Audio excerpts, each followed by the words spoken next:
Sese. I would like to welcome none other than Mrs. Nkiruka Onwuordi. Please let's welcome her on stage. Thank you very much. Welcome. Okay. We're moving forward. I can't wait. Okay, now, this next person that I will be introducing onto the stage has been a management consultant for the last 14 years. Such a mix of wonderful professionals we have here. And he has advised a mix of over 140 companies, entrepreneurs, and leaders across 250 projects over that period. His consulting functional expertise covers corporate strategy, organization, interim management, business transformation, internally generated revenue optimization, public policy development. You just say, woo, it's plenty. Corporate finance, talent development, and market due diligence. His industry advisory experience spans financial services, including fintech, healthcare, agriculture, logistics, education, energy, public sector, non-profit, entertainment, telecoms, and many more. He has been part of and led various strategic planning and facilitation sessions for several leading organizations, including the CBN, Lagos State Government, through the Ministry of Education, Ogun State, Plateau, and Kaduna State governments, to name a few. That's what's to name a few. Okay. He has also been involved and was pivotal in the strategy development and execution of popular local and international brands. Currently, he's a partner at Enzo Krypton and Company, a professional services firm focused on management consulting, human capital management, deal advisory based in Lagos State. He's currently committed to transforming the Nigerian educational sector with a focus on facilitating the development of relevant competencies required for optimal value delivery in professional work life. I am introducing no one other than Dr. Emmanuel Tafa. Welcome, sir. Welcome, sir. Thank you very much, sir. Okay. And now to our last but not least panelist.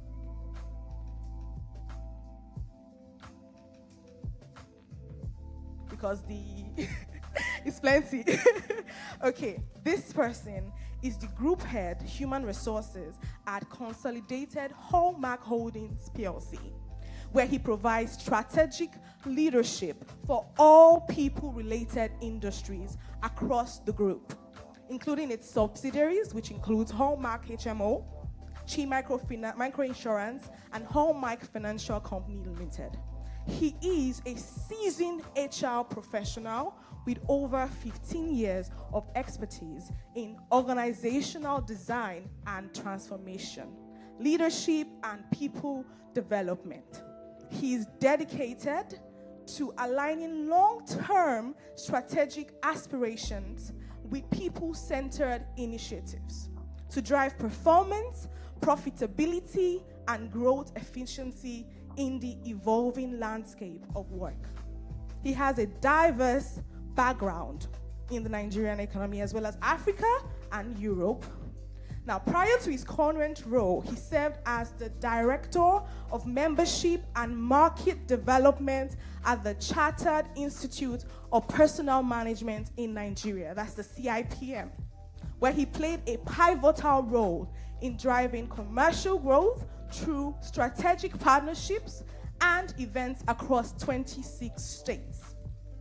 Additionally, he holds a pivotal role at Allen & Grant, a boutique people development company delivering tailored solutions across 6 core practice areas. He's passionate about driving organizational success through strategic HR interventions, leveraging his expertise in organizational design, technology, and institutional change. He is an active board member of several social enterprises and NGOs involved in different elements of youth and women development, tech, and many more. He holds a bachelor degree in economics and a master's in business administration. Can tell you we're in safe hands. I am welcoming no one other than Mr. Benga Totoyi.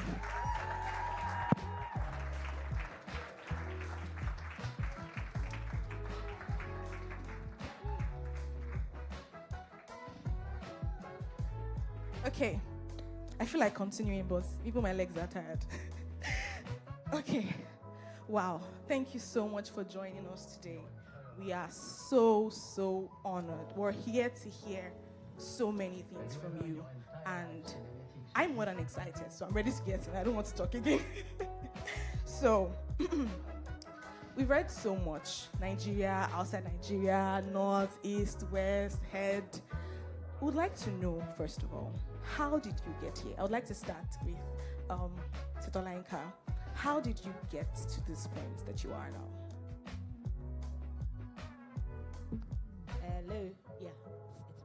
Okay, thank you so much, and thank you to Pastor Dami and the PowerPoint tribe, of which I'm a part of,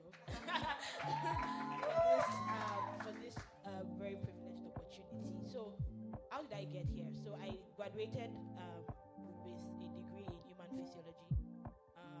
Not knowing what to do next, I went back to do.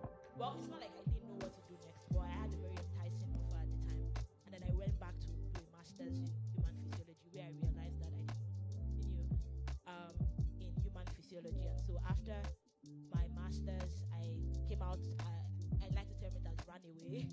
I ran away, and then I got a job as a grants manager with an edtech company, where I worked for 6 months. And then after then, I got into the graduate trainee program in PwC, in the deals advisory team. And then I spent 4 years in PwC.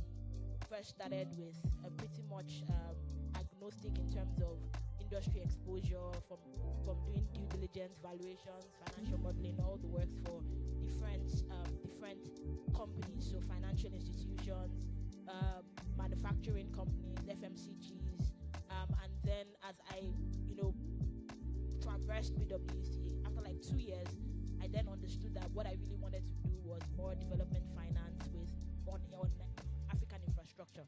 And so I had the opportunity of working with like development finance institutions, so the likes of Afrexim, AFC, and we started working with them to evaluate projects that they were going to be investing in Africa. And doing that with them only continued to grow my desire and my penchant for African projects, and then just to see the scale of African opportunities and the level of opportunities that there are in Africa. And then after that, I was exposed to just one side of what we call the deal cycle, right? I was just assessing deals, and beyond that, I wanted to see, after I assess a deal, what happens next? Does the deal fall through? Does the deal go through? And that was the question in my mind after I clocked my 4-year mark in PwC.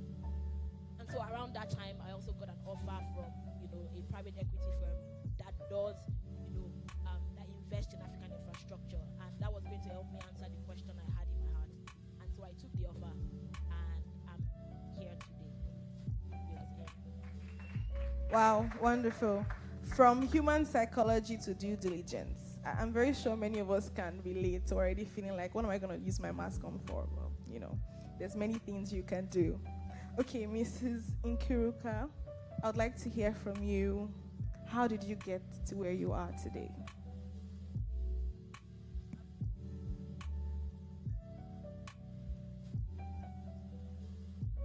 Hello. Okay, so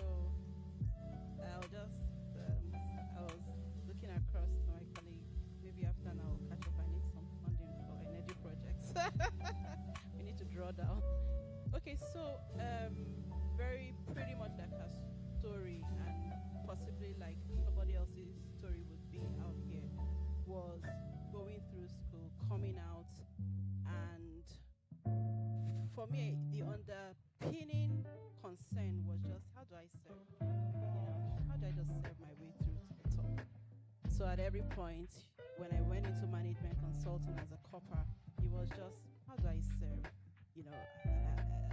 Just really like everybody else. I've been like a church girl, so how do I serve? So management consulting, how do I serve my way to the top?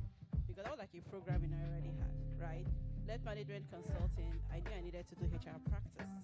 So the opportunity, I had a stint in oil and gas, interestingly, but I left that company. Then an opportunity opened up in Daystar Christian Center, a church. Yeah, so I like to tell that story. I like to tell that story so that people can know that these transitions can happen. There was a time, it was so troubling to me. I called Bringa, I said I needed validation in my career. It's not like I wasn't having fun. I wasn't doing anything to me, but I needed that expertise and validation in the marketplace.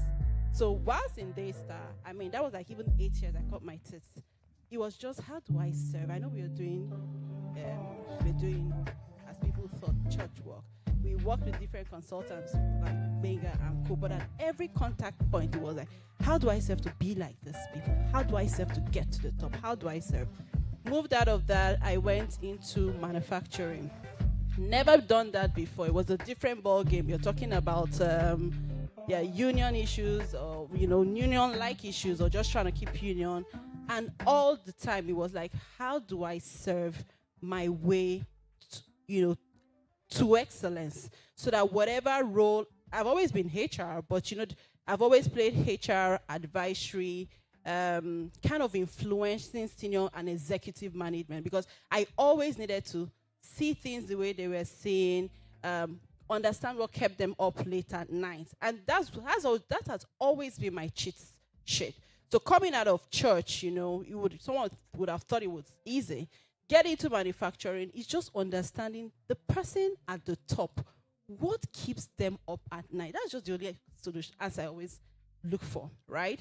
So, of course, it helps you understand what the bigger picture is. Then I now went into energy. This is a church girl that has been in church for like 8 years. So there is a pressure on you to show up in a certain way.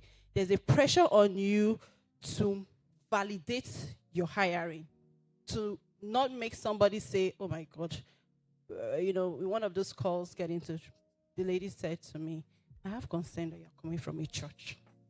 So it was all that drove me at every point. Like, you're not going to regret this hiring. I'll be the best HR person you're looking at. So I'm always looking at what's happening globally, coming in to localize it. That restlessness for me is what inspires my journey. Why I'm sitting down here, today and, sharing back with people, coming from where I was coming from. So that's just my own story. So much, ma'am. See, before you came in, I asked the congregation a question. I still referred it. I said, what is the common question in your minds now? Most people said, when do I japa? They said, well, you see, the question is, how do I serve? Like Mrs. Greg, how do I serve? Change your question. Okay, so moving forward, Mr. Gbenga, would like to know, how did you get to where you are today? Thanks everyone for coming. I'll be very honest, I stumbled. And I sort of lived my life phases. And perhaps looking back now, that it all looks like some plan. But way back, I was that curious kid. I was the one, interesting enough, where I grew up, so I was born in Oshodi, but grew up in the world. And our house, as it were, our compound, was, I think, the only one between two streets where there was space for kids to play football, and there was a favorite tree in the front of the house. So after school, our house was like some congregation of some sort. So I was the one that would think up the rough play, and by the time people are fighting, I'm no longer there. I was just always that kid who was curious, asking questions, and I talked a lot. So I remember a few seniors around me were pointing me in certain directions that I think we should be this. And the biggest of it was you're stubborn, you like to talk, you always fight with your sister, you go and do law. I didn't think it didn't resonate with me, sort of. But I remember very vividly, and I hope I can see those people today. I- I'd noticed a few people coming back from work at about 4:30 back in the day, and I'd observed a particular pattern as people walked in front of our house. So I remember asking one of my brother's friends at the time, people who wear suits, what do they do? Um, and it was like, oh, really? Okay. They are either pastors. There was a church opposite our house. I said, nope. Because the idea of church they gave me then wasn't great. I felt they were a nuisance. Why would you do a vigil? You have people in your church building that needs to hear what you're saying, but you put the megaphone outside the church to face my house. I am not praying. You are the one praying. It didn't make sense to me. And just tying to what you were saying about knowledge economy and knowledge value. I was that curious kid. I could ask you as an elderly person, I could ask you a question that would make you feel very, very stupid. But it was just what was going on in my head. The second thing he said was that they were either pastors, lawyers, or bankers. And that was why he pointed me to go and do law. But the guy who wore the best suit out of those people I was saying was a banker. So I was like, I think I like the idea of being a banker. So it was banking and finance in my head up until SS1. But I changed school. I hope to God there's a National College person in Bagada. I was going to National College Bagada, but we had to move houses from Woro to Alagbado. And so I was in another school where what they were doing that year, we had done a year before. And every teacher was like, you must be new. Yes. Why did you leave where you were before? Long story. But by GSS 3, my class teacher then made me assistant class teacher because he taught us maths and people struggled, but it was easy for me. I could just connect the dots. So I was always coming up to teach after him. And people would scream at the back of oh, now I get it. This is what these guys were talking about for 90 minutes and all of that. And that was where the knack for simplifying things started, the love for wanting to share knowledge. So I've been teaching since GSS 2, GSS 3, just standing in front of people and talking. And I just hate complex things. If it's too complex, I don't think you know what you're doing. I would take that complex stuff and break it down.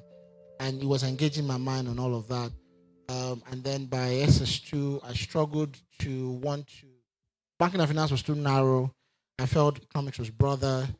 And then came out of school. First job had to be a PA to a consultant. So I walked through school. But I saw how we would have a meeting. They would tell us a problem. We'll go back to the office. They will ask me for my notes. We'll put some things together, called a proposal. We will send. They'll ask for invoice. We will send. We'll do something, have a few meetings. And I'll see the man was very happy because money had come in. So from a very young age, I saw the commercial value of knowledge. And that never left me. And over the course of my life, that's what I've done. I've chased knowledge, traded it, sold it, taught it, built things with it. And it's only looking back now that it all looks like a plan. But honestly, I was just chasing after something. I felt there was some things I saw I wanted to be, or more importantly, there were things I did not want to be. By the time my time growing up in Oworo was the time people were running away from their parents' houses to go and play football in African countries. That generation of Adebayo and Co. that went to other African countries. I had people all around me who left home, and that was what they were chasing. But it didn't look like what I wanted to be. So I usually tell people that if there's anything that sounds like a phrase, success for me at that time was not wanting to be a certain thing, but chasing something else that I didn't know it was. But I just knew I don't want to be like this, but anything else but this. And a step after the other, where I am today. Oh, wow, wow, wow. I particularly liked, where you said that you knew what you didn't want. I feel like for a large number of us, we have many things that we want to do, probably change professions or in our minds many times. But I think one important thing is the fact that, first of all, you know what you don't want. And then, like Pastor Dami had said earlier, the value. What value do you have to offer? When you were talking, Mrs. Nkuka said that, when you're talking about, how you play with boys, and then when it's time to enter into trouble, you've gone. She made a comment about you being a strategist. And, it came from that grassroots, from looking at those things and then onto where you are today. Thank you so much for that.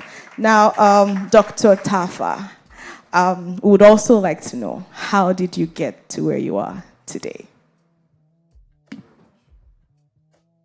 Thank you very much. First and foremost, I'd like to appreciate Pastor Dami and the team that brought this together, and then, of course, our fellow panelists. And I'm saying this because I'm the last speaker, so let me just break the ice. But I do appreciate the opportunity. And fantastic stuff, Pastor Dami. Very, very. So he started clapping at some point. It meant that it entered just like it did for us. So, the journey for me, I was in university then, and we started. It's longer, but let me just start from university. We started a business called Conceptual, where we get students to save money. And I don't want to get into what inspired that, but my friends and I said, you know what, we have students, let's save money. So we created 2 products. Don't go home broke. Save money so you go home with money. And then we call it a graduate pension. So you save money for a period of time. And people did save. I had a couple of housemates that were saving. One time we saved like 130,000 at that time. This was 2004, 5. So we now wrote a proposal to the banks to say, come and sponsor us. Let's do some things. Let's open a microfinance institution. And yeah, they didn't answer. So, but when we sent to GT Bank, Intercontinental, and First Bank. GT Bank called and said, "Hey guys, so I remember Ralph. His name was Ralph. This proposal is very impressive." So we came and did presentation, and it was like, "Children like you, you know what? This thing will not really fly. But I can promise you one thing: that if you serve in Abuja, you have a job at GT Bank." Like that was how I got my first job. And fortunately for me. And then I was same pastor really well. Church was growing. The church had just pivoted now, expanding. And all along I was doing church as a student. But suddenly now I had the opportunity to graduate. So I was thinking I was going to serve in Abuja. And boom, Lagos. Now the person I gave my stuff to work it out to Abuja, his father went to meet the NYC boss, then the commandant, and the first man. And the man said, okay, no problem. So he gave his secretary. And he put Lagos, I put Abuja. That's my friend. But I think the secretary put both Lagos. So the moment I went to the border and I saw Lagos, I knew it was God. Because at that time, when I was waiting, there were a lot of private prayer times. I still have the journals. I was praying and asking God just wisdom and all kinds of things. I used to pray for a lot of wisdom, and I didn't know that it came eventually through consulting. But cut the story short, got to Lagos. Now, before Lagos, while I was a student, we organized a seminar like this. Economics department. They made me chairman seminar committee. So I brought in one guy from town who was supposed to be an entrepreneur, because I knew then that the university education we're getting wasn't going to give us much. So I started to tell them, even though I had to go back and apologize to the class for telling them publicly that 2-1 and 1 first class will not matter, because so they were the first class. 2-1 people were offended, so I had to apologize and say, no worry, we now did the seminar. The guy that was supposed to come did not come, so he now sent someone. That person that came ended up becoming my first boss. So why am I saying these stories? You just see miracles in ordinary day. Your ordinary day. And that's one of the things that people need to understand. That your miracles are in your ordinary life. When you separate that ordinary life and try to make it extraordinary beyond what it should be, then your problem begins. Your father just says, go and give bread to your brothers in the field. And that process is what will make you meet Goliath and pam, pam, pam. Do you understand what I'm saying? It works that way. To summarize the story, or to cut the story, my life now started when I joined this gentleman when I came to Lagos. I was posted to one victory delivery place in Maryland. Funny enough, and I went and said, please reject me, I know where I'm going. So I went to begin at CUC Consulting, when I started my career in consulting. But let me tell you a bit about that career. There's a lot to pack in that story, because that's what, built us. But this guy had apparently been working with guys from McKinsey, Booz, the global 4 consulting firms, top 4. And he had acquired the skill set. In fact, one of the people we were working with at that time, where 2 of them were ex-McKinseys, but we didn't meet them. We were working with my boss then. But he was bringing work, we're doing the work. So we're exposed to that from day one as coppers on his dining table. because that's where he started and when he had. And then our parents were banging the door. You guys, their jobs, banks, Skinny Girl, no disrespect to that. Go and take up a career there. And said, that was fine, but that was not what we wanted. We wanted consulting because he had sold us this dream, especially to my friend. And I don't like to say this publicly. Please forgive my friends who are at KPMG. He said, because my friend wanted to go to KPMG. He told my friend that what I will teach you, KPMG cannot teach you. When he told my friend, I said, I'm going here. Now, I'll shed more light about this later because I'm not throwing down brands here. No, that's what I'm doing. They're all important brands. Don't get me wrong. But what I'm trying to explain was more around the spirit I'll transfer to you. Do you understand what I'm saying? That I'll give you the ability to do anything you want. And we hung out. Of course, we worked hard. We worked 18 hours a day. We worked, back to back. You go to bed. You resume at 8 o'clock. You go to bed at what? 1, 2 a.m. And if your work is not good, it wakes you up at 4 a.m. and say, this is not good enough. Can you get up and start work again? And we worked out. We worked into weekends. Well, we're young. So we're happy. We're excited. And we pushed. And that's how, what I didn't know, that God was compressing years into very short time for me for an assignment that I was going to go and do. But beyond that was the story of discipline and all. And then, of course, when I left UC, I then started my own practice, enjoyed my partner. And then from there, that's where we are today, doing what we are doing. So that's my story in a nutshell. Thank you very much, sir. I have one question, sorry. Was the KPMG salary higher? Yeah, it was at that time. And it was a known brand. They didn't know us then. Because when I asked the audience which one they would pick, they picked salary. And it's okay. Thank you so much, sir. Dr. Tafa's story reminds me of what Pastor Dami had said earlier, which was that when he mentioned the little miracles, the tree without its root is dead.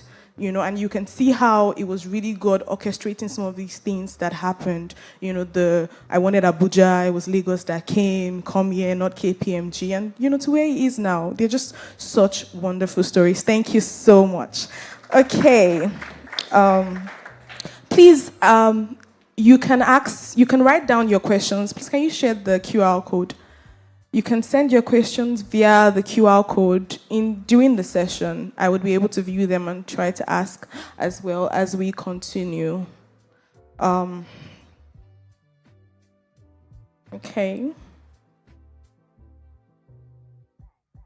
Sorry, just 1 second. I'm looking for my questions. All right, thank you. So, Pinks, back to you. Yeah. In addition to all the many things that Miss Olayinka is, she's also a pastor. So I will be calling up Pinks here, please. Okay, so this question is, what do I do while I wait for the best opportunity for my choice of career? Thank you for that question, Tade. So do what your aunt finds to do and do it very well. So I remember when I graduated, so I didn't want to go back to do my master's, but at that time there was a problem with my grade, and so I had to go back because my grade it was correct, but what they gave me was not correct. So I could not use it to apply for master's because I wanted to go and do physiology in an army institution abroad. That was what I wanted. But I couldn't, and so I went back. And then during my master's, like I said, I realized that this was not what I wanted to do. But I had a penchant for education and education project. So I got back from school after my master's. I started tutoring a kid, and then I started preparing a proposal that nobody sent me for an edtech company. Like, nobody. So the Holy Spirit had inspired me then to wake up in the morning, sit down at my desk, research what it takes to build an edtech company, and prepare a proposal that I wasn't going to give anybody. Right? And so I was doing this, and one day as I was doing my research, I was looking at the competitive landscape, and I found an edtech company, Prep Class. And then I just reached out, and you would ordinarily not find CEOs put their numbers on LinkedIn. But for some reason, this guy put his number on LinkedIn and said, if you have any idea, reach out to me. And then boldly, I took the number, I put it on WhatsApp, and I reached out to him, and I told him I had an edtech product that I wanted to pitch to him. And I went to pitch that product to him, and in that, he told me, of course, he gave me reasons why that product would not work, and then asked me to join them, as a grant manager. And what I'm trying to draw out of that was, what I knew how to do at that time was I knew how to research because I had done that from my master's and my BSc program. If you ask me a question, I can Google well. And so I researched, I put things together. I knew I had some level of knowledge, because when you then see proficiency, you know that what you had before was not proficient. So I could put slides together, I could do things based on what I knew at that time, and I did it. Right? When I got the job at prep class, at that time I didn't know what else I wanted to do. I didn't know what I wanted to do from then on. I just knew that I didn't want to do physiology. I probably wanted to focus on education. And then I got exposed to something else again. So for me, the journey has just always been answering questions, having questions in your head and then answering them. So what do you know how to do now? What are the skill sets that you have now? Most of the skill sets that you're going to build, whether in school or as you come out of school, they are agnostic skill sets that will fit as you find your journey through life. So don't say, okay, this is what I want to be in 10 years, and then you see an opportunity right in front of you that just probably requires excellence, curiosity, self-leadership, your initiative, and then say no until that has a definition, until it's, where I want to be, until it's that, I'm not going to take it. So whatever you find now, like Mr. Tafa said as well, there are people that will be willing to take chances on you now. There are some jobs that you want that they also want somewhere that has 5 years. So there is a mismatch either way. You want it, they also don't want the level of experience you have now. But there are people that are willing to take chances on you where you are now. And what those places will give you is a level of experience, a level of deep expertise, a level of stick-to-itiveness that you would probably not get in these other places that are looking for like 5 years or 6 years of experience. So what I would say is, whatever you find to do now, and find is as ordinary as it is, whatever you are found to do right now, do it with your best. If you don't know where to go next, as you do those things, as you expose yourself, a question will come, a thought will come, you would get more definition. And as you get those definitions, just pursue the path as it leads you. But don't get stuck in a place trying to, chart your way to 10 years ahead of you from now. So that's what I was. Thank you so much. Thank you so much. So the answer is, do what your hand finds to do and do it very well. There's also an additional comment that I took note of in Ping's switch and also Dr. Tafa, which is, don't let your grades define you, or the grades that they gave you. Don't let it define you. Okay, this next question, Dr. Tafa, I'd like to hear your answer first. So the question is, considering that I have zero experience, what can an early career professional do to impress their employer, irrespective of their career path or industry of interest? All right, very important question. And it's a deep one, actually. I'm not even sure where to attack that question from. What can an early career professional do to impress an employer? In fact, they don't have experience. I think my answer is to be exceptional. There are three types of employees. There are loafers, there are driven people, and there are exceptional people. Loafers are people that want to do the barest minimum to earn their full pay. They don't really care. Driven people are people who, they live for their pay, they work for their pay, they have career goals, they're focused, and they're fine.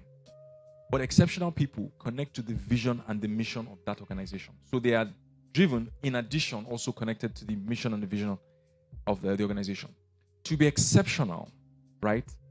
I know the typical line will be go the extra mile. To be exceptional, like the word suggests, and listen to me very carefully, literally means to be exceptional.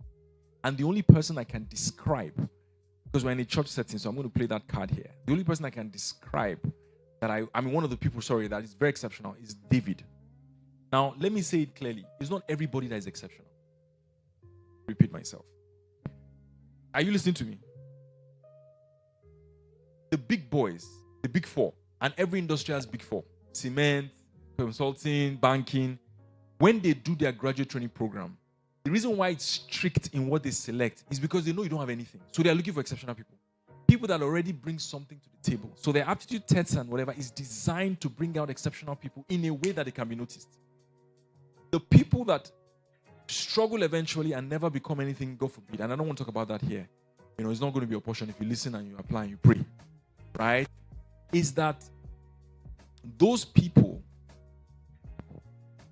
I lost my chain of thought. Let me go back to the point. Exceptional people are people just like David that come to the table with other abilities Are you using other abilities that can fill in blank spaces within organizations? So David was one that could play a harp that could drive demons out of the boss's head. Are you following what I'm saying? So I would come back to emphasize that point. But for me, exceptionality in consulting, for instance, would be putting in the extra hours to ensure that the research work he has to do is done and is done very well. So his ability to take one thing within that space and push it to its limits for what you are given. I can't give you work as a boss and say, go and research, and then you go halfway and come back and give me stuff that I still have to rework. Unacceptable. It's okay to struggle, it's okay to learn, and it's okay to show remorse and an attitude of open-mindedness and just saying, okay, I didn't get it, I want to get it again. But you cannot now not know and now have an attitude on top of that. That's going to be a problem. Are you following me? I promise myself to use calm language here. So my advice, I'll leave it at this big point because of time, is to be exceptional. And to be exceptional is to be recognized among your peers that this one is different. I'll leave it there. So the way I'm seeing Dr. Tafa is exceptional or not saying. Mr. Bimbo, I would also like to know what you think about this particular question. That's the same one he answered. I can repeat it if... I think okay. I got it. You need to hold back. I could tell you're loading back. And because of this kind of environment, actually why I go all the way. Because there's a suggestion that grace makes us entitled. It's a suggestion, and I've been on the many bad sides of that phrase, and so each time I have this opportunity, I always like to really knock it in. To make this very practical, I'll use someone in our employment as an example, and just to drive this in. And I'm sure Falake is not surprised. Daniela, please come. Clap for her.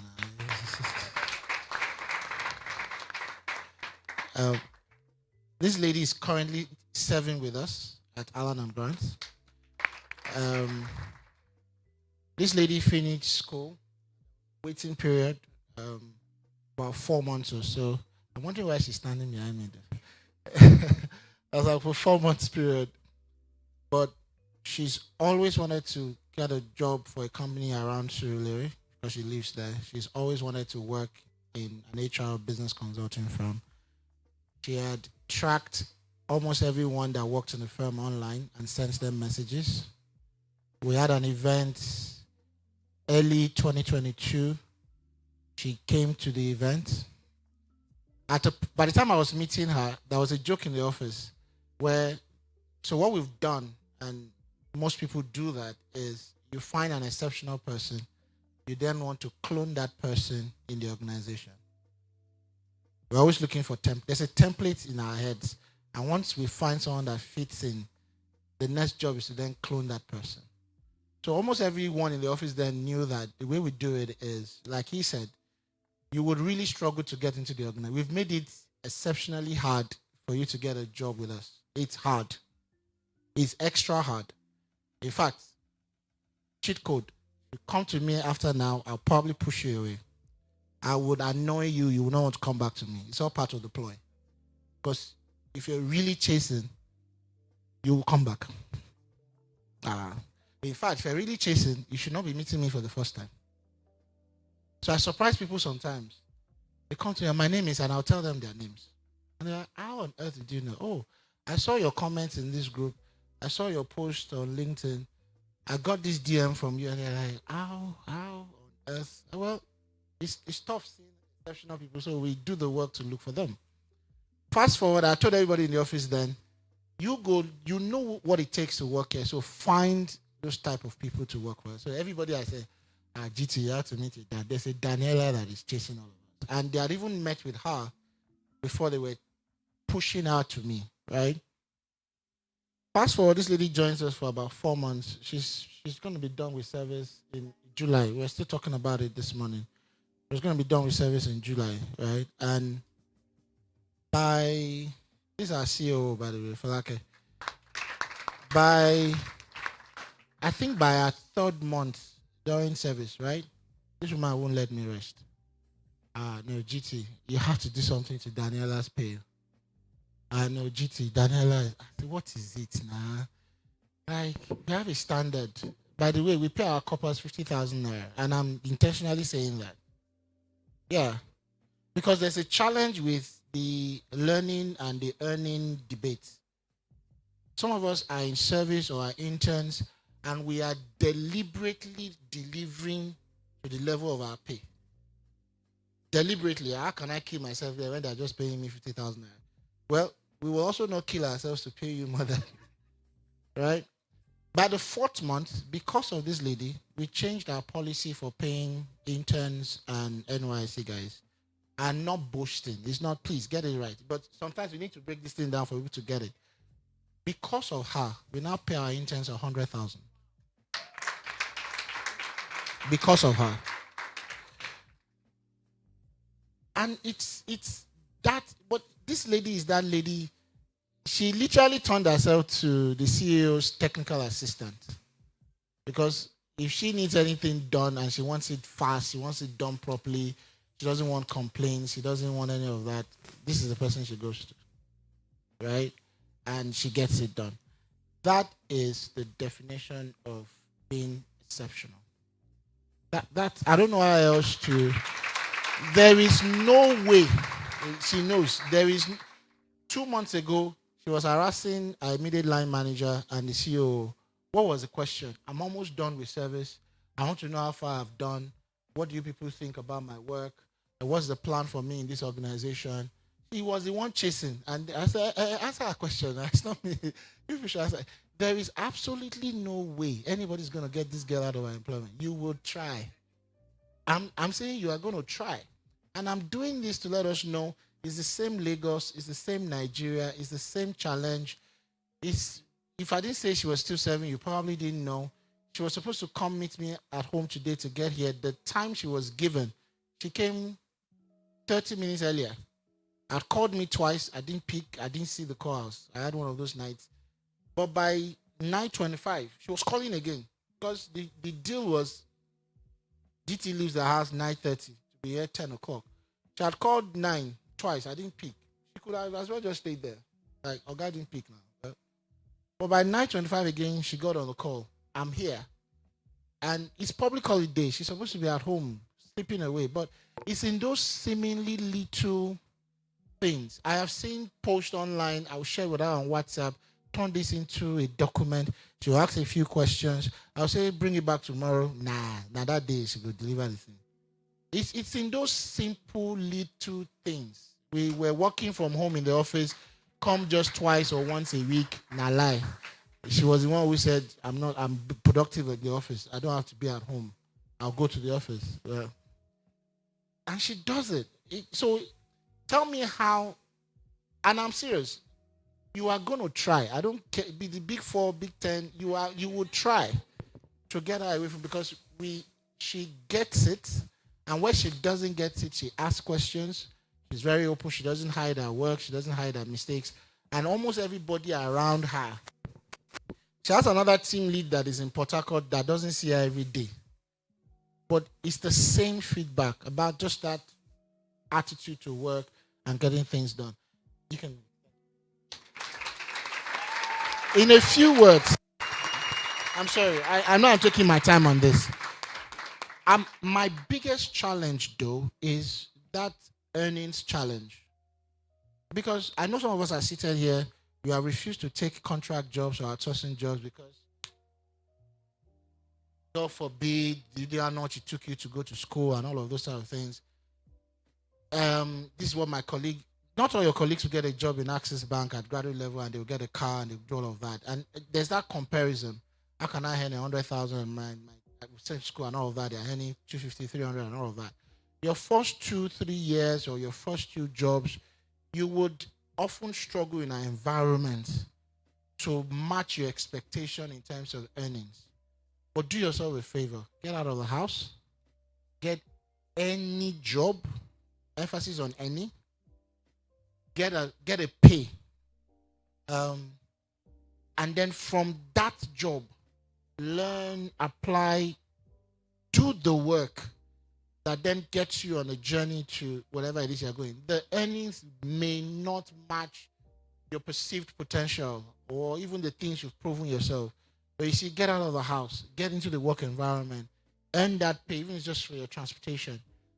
It's almost as if it's almost like in your third year or your fifth year, if you've done that foundational work, that you can begin to say that what you earn as your salary or whatever is matching your needs or your expectation about the workplace. And it is often a challenge. But you have to go through that tough work to then find some balance down the line. Thank you very much, sir. I think we need an extra seat here for... but you know what it means when a whole policy is changed because of you. That's massive. That's massive. And honestly, that should be the goal for everyone here. You know, that should be the goal. Thank you very much again, sir. Okay, Mrs. Nkuruka, this is your question. Would like to know, what strategies can young professionals employ to identify their strengths, interests, and values to choose a fulfilling career path? We've heard a little about these, but we would like to hear from you. I'll just start by saying, GT, you're my friend. I can't take your talent, but that's that exhibition you did there, the talent hunter in me. But it's good. That's very good work, and I hope we learned from that. What can young professionals do? Be exceptional. Yeah. Just roll off almost everything everybody here said. I will now give it another approach. And GT touched on it. You know, when you're starting out your career, and she's touched on it, when you're starting out your career, you're in what we call the discovery stage. You have not blown yet. I know that when we're in the house of God, we are packed with who we are, our identity in Christ is the manifestation. Now, for you to do that discovery, and I love the story of David, you know. David had done a discovery that made him so bold and confident. When he came out to fight Goliath, he was not at discovery stage. Do you know why? He went to HR and said, HR, what will you give me? Because he knew that he could take this guy out. So he had to discover the fight in the bush. And I think early professionals, young career professionals, what they can do is to really sit down and reflect. I don't know if the answer is in a book, but it's in a story. Reflect and say, as she said, what do I have? You know, what do I have as a skill set? Now, in that reflection, you're speaking to yourself. Then you could even ask people. There's something we call informational interviewing. You know, the conversations you have with your friend. Who do they say I am? That's feedback. What do you think I'm good at? The person that grew up as a curious child, you know, you have internet, you have AI, you have everything now. But you need to reflect. You know, this is a journey. And in that journey, it's a line of questions until you discover. So they need to be, and I don't see a lot of that, asking themselves questions about, okay, this thing they talk about strength, value. What is it? What do I have? Talk to your pastor. Talk to the people that have any leadership over you. If you're serving in choir, you know, even if you're attentive to get the feedback, you will get it. Oh, you're very good with this. Oh, you're very good with that. You're very good with that. Then take it a step further. Go online and get some assessment tools. It's not to just be seeing what Davido and Wizkid they are doing online. An assessment tool. Research. You guys, you know that we were in the office. I was struggling to rewrite something. So the head of strategy, I sent it to her because, you know, we back each other up. And she sent it to me and I said, Toby, I know you're smart. How did you? She said, okay, this AI now. Actually, and I found out that everybody, but AI needs human validation. So what I'm saying that without AI, you could ask AI, what kind of tools do I need to discover my skill sets? So AI will probably refer you to a career skills, whatever. Do that deep work. Do that research. Then you do the research around what employers are looking for. Slice it or dice it. Whilst your technical skill is good, there's one skill, if I would just mention it off the top of my head. You see, problem solving, creativity, and analytical skills. I don't know if you would ever trump that. Because it's like, the concept is, I don't even need you, and he was saying when you're starting your career, everything you package, we know that you don't have capacity. Yet, you are like an empty, but you need to be filled. But we need people that can take a problem statement, deconstruct it, and curiously propose solutions so that I can make decisions. And it's very simple. We need people that can take a problem statement, deconstruct that problem statement, as brain work, then curiously bring out solutions so that I can make a decision. And that means that if, for example, let me bring it down to Lee. We are doing this event, right? And we then say, what am I looking for as an employer? I'm looking for the person that says, okay, we're going to have this venue. Someone is asking, okay, we're going to have this conference here. What time are we starting? What do we need to do 2 hours before for us to show up by 10 o'clock? I don't know if they wrote that in a certificate for you. But you are anticipating that there's going to be a problem. What do I need to do to ensure that these mics are set up? Who needs to be called? Who needs to be, who needs to be in that loop of communication? It's those simple things.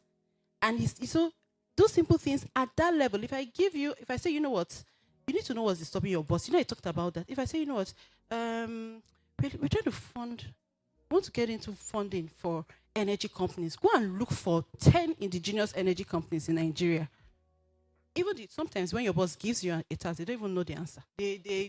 But we know that there's strength in youth. There's energy. So what we want you to do is to take that problem and go and research. When I say research, if you're using the internet, if you're calling your friends, if you're calling anything. So that is what signals to employers. And a skilled HR person, sometimes they're not asking you questions. They were going to ask you questions like, what did you do in school? So if you're telling them when I was in school, I was the campus this, they will ask you, okay, what kind of problems did you solve? If you listen very well at the beginning stage, we're just looking for what we call transferable skills, right? So what did you do? How did you serve? Skill is the capacity to use ability and knowledge to do something very well, right? So what did you do that I can how did you prove? How did you show leadership? How did you exhibit communication? How did you exhibit creativity? So that when I take you into a banking sector, like David, you're not exactly, there's some depth. You've tried it somewhere, so I'm just changing the sector. So as you then rise in your career, once you've done it 4 or 5 years, that mark, you get confidence. Then you can go to the HR or go to the next job and you can start negotiating higher pay. So just to sum it up very well, those skills that are necessary would be to sit down, do self-reflection, would be to do a lot of research, be to do a lot of informational interviewing. You're speaking to people in your circle. Then lastly, because as a HR person, I like to take a diagnostics approach, is to go online and look for tools that will do a diagnosis of the skill sets that you have. Oh, wow. Thank you so much, Ma. If you do not write it, I will say it again so you can write it down. Your employer needs people that can take a problem statement, reconstruct the problem statement, and curiously bring out solutions so that they can make a decision. I'm sure you've written it now. I'm not going to say it again. Our time is going. Thank you so much, ma'am. Okay, we'll move to our next question. And I would like to direct this question to Dr. Tafa. What skills and experiences are most valuable for early career professionals to focus on, regardless of specific industry? All right, thank you very much. So I'm very happy that I was led to just set the theme of that next question, and I'm very happy he did what he did, this young lady, and I think it sent the message. And I need you to meditate on that. If you listen to her story, his story, you see that line of exceptionality. Exceptionality simply means, because he said I should have gone further, is when you don't look like your peers. You first know you don't look, behave, or act like your peers. That's what will give you the indicator that you're exceptional.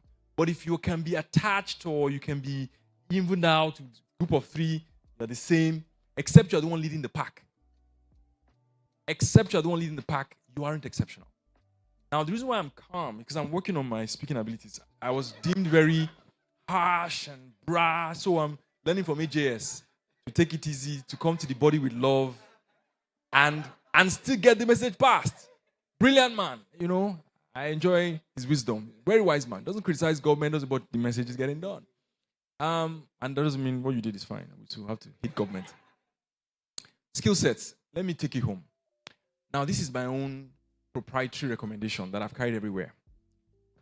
Number 1 skill set is English language. Some of you are already bored with that, but let me start. Listen to me.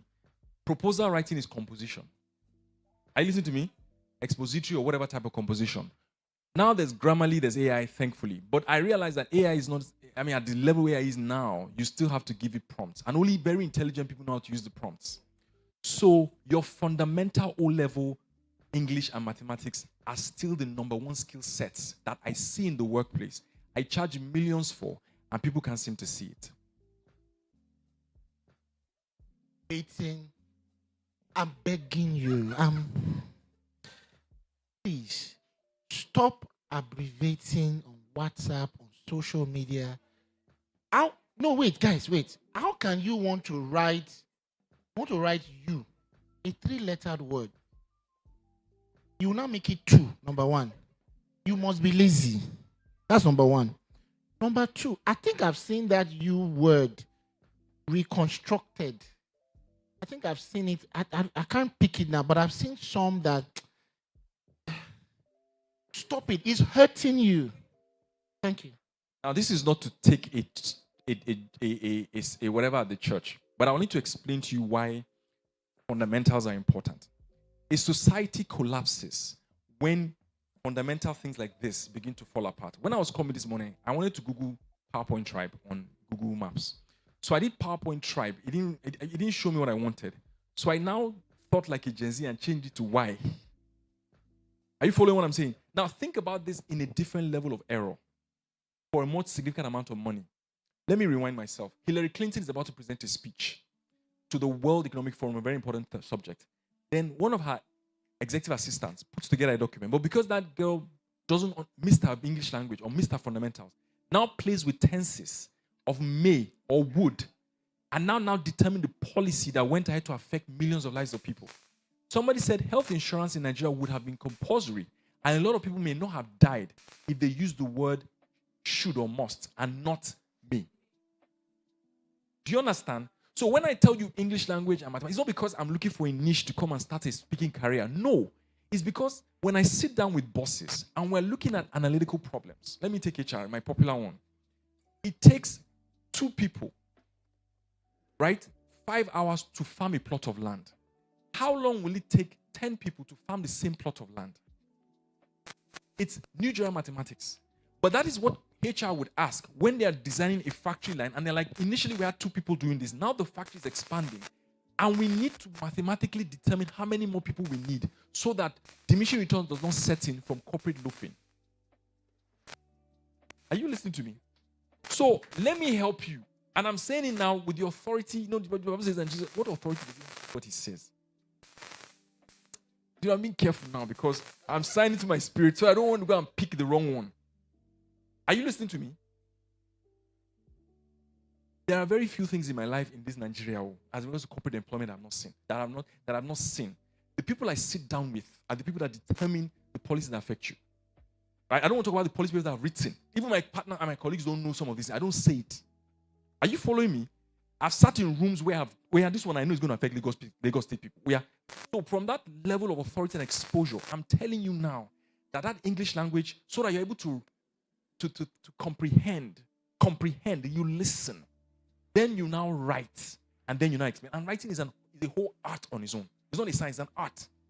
Are you following what I'm saying? But, of course, with practice you get it. So you have to go and buy your new grammar and your Bita grammar, all of them, and immerse yourself in those vocabulary. It's tarmac. It's not plain road.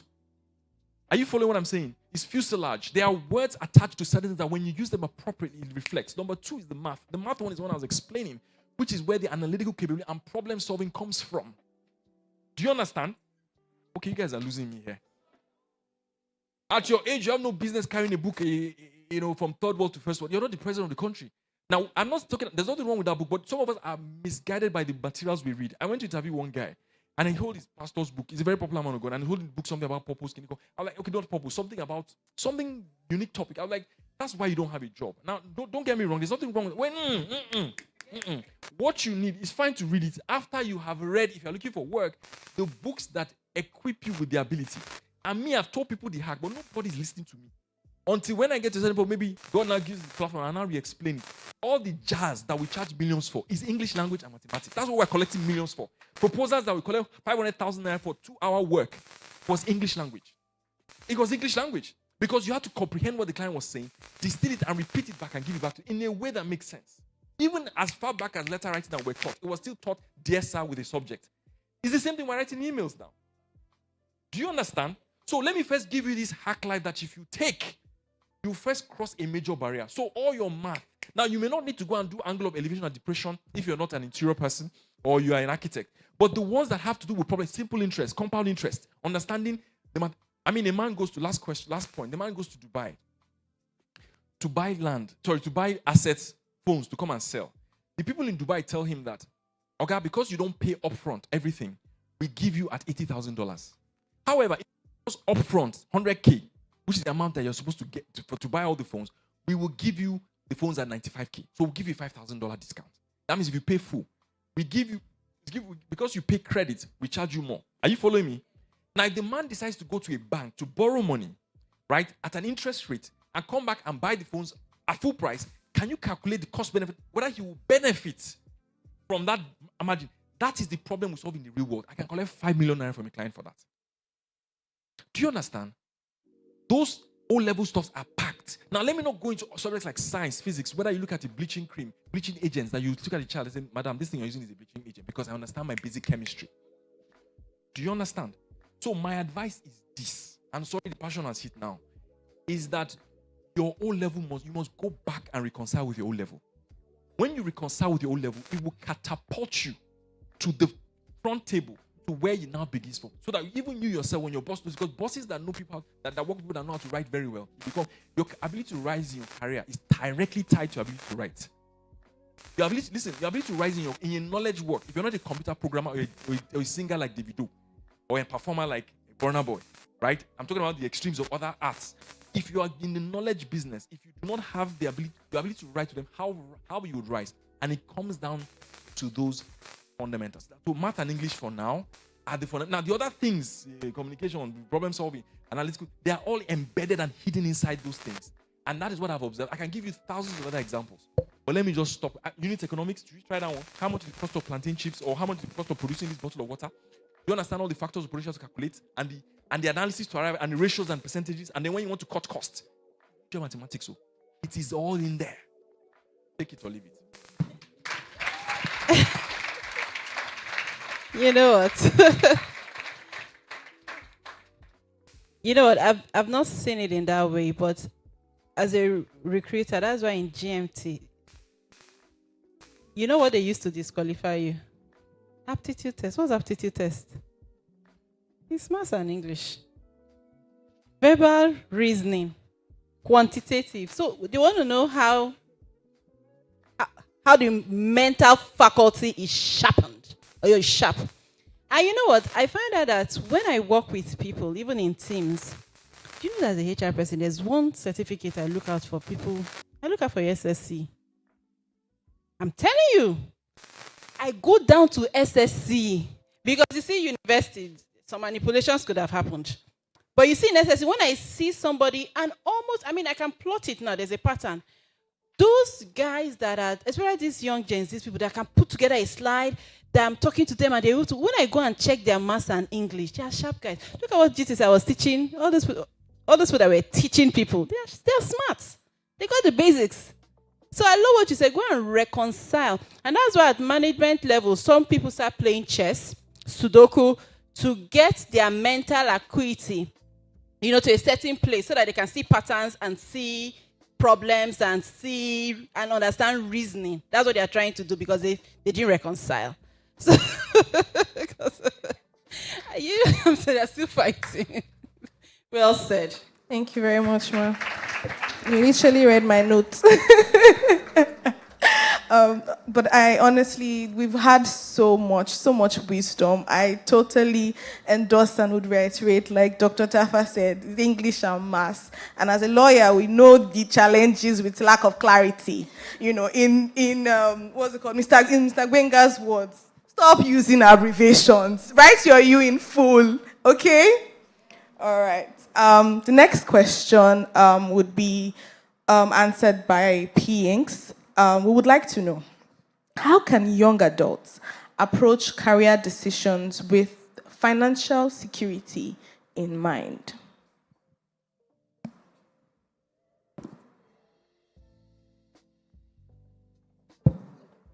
Okay, thank you so much for that question, Tade. And I think the answer to this is, don't start with financial security in mind.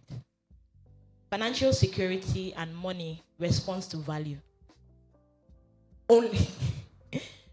So if you create value, just like the example that Mr. Gbenga shared, she created value and security was following her. It was knocking on her door. Without her soliciting, somebody was soliciting on her behalf for her pay to be increased. So I think that we sort of sometimes put the horse, before, or the cart before the horse, right?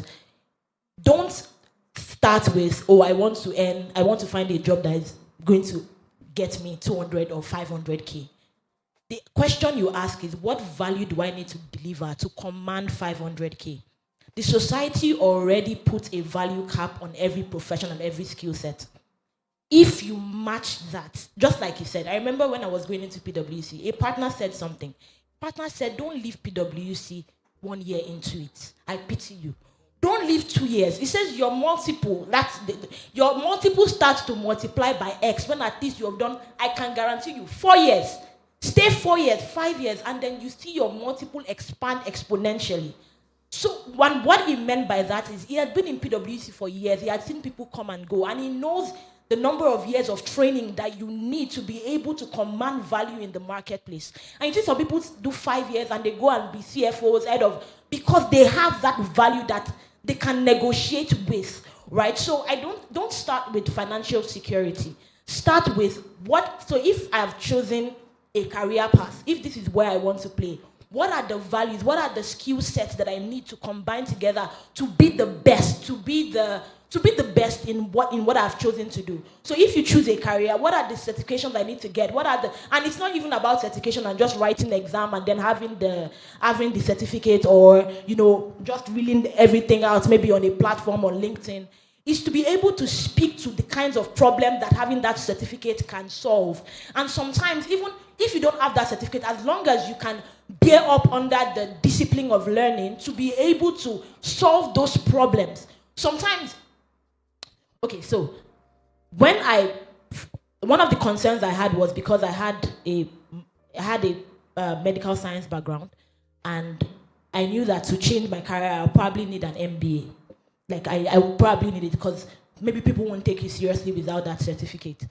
And for the job where I am now, I had already interacted with a recruiter before, and this recruiter reached out to me again and said that he had an opening, and would I be interested in applying? Obviously I said yes, and then he put my CV before the CEO of the company, or the country director at that time. And I went through the interview process, and there they were testing the skills I had garnered, because then I didn't have an MBA, I didn't even have the CFA, right? I didn't have any of those certificates, but it was just a question of, can she do the basic skills that we need at this level of, expertise right now? And I remember during my interview, he said that sometimes, the MBA, because I told him that if you had just picked up my CV, if I had just submitted randomly, you probably would not have looked at it, because I have MSc in physiology, BSc, like this one is not serious, And then he said that sometimes these things are just gatekeeping items. But once you go beyond that, I'm not considering your MBA anymore. In fact, your CFA self almost does not matter. If you have a CFA and I'm asking you for a question, I'm asking you whether or not I should invest in this thing, or I make a wrong investment decision because of you, your CFA has just cost me millions of dollars, right, on top of your CFA and your MBA. So the first question is not financial security. Financial security is always following behind. What goes before you is the values and the skill set that you are able to gather in the career line that you have chosen. And that when you are across from industry leaders, top professionals on a negotiation table, you are able to command value based on this that you have done. Another example I'd say is, I remember when I was negotiating my job, after the interview, they gave me a role lower than just a role lower. And I just went on LinkedIn and I started talking to people that were working in that organization. I was like, okay, what does this role do and what does this role do? And then they told me, and I'm like, okay, I do this already where I am. Like, I already do what this role does already where I am. And so I can't go lower than that. It wasn't about the pay. It was just about, I know my capacity and I know where I want to go next. I can't go back. I don't want to go back because I know that I've already passed there, right? And so I want a value commensurate or a role commensurate with that I can then build going forward, because I want to layer on what I already know, right? And obviously, you then get to the salary negotiation table and then you see the pay commensurate with the value that you have created. If you have not created that value and then you are paid, you are robbing your boss. You are robbing, and I think that's also another thing that, that we need to have, is to know that is to have that stakeholders mentality. So you want somebody to pay you. From which money are they going to be paying you that? So you are at 1. You want a salary of 7, but you are at 1, and the salary of 7 requires that someone at a level 7 skill set. So who plugs the 2 to 7 gap for the company? Who will plug it? So beyond and being just thinking of my needs, my own financial security, this company that is paying me, am I delivering that level of value for that company? So that they also, because you are a cost on the company's sheet, can they also, on the basis of your own cost, also command a revenue that is as a multiple of their own cost, which is you, with your skill sets? And I'm saying this as an employee, because I'm an employee, right? So I think financial security is not always the first question. Money is a secondary conversation.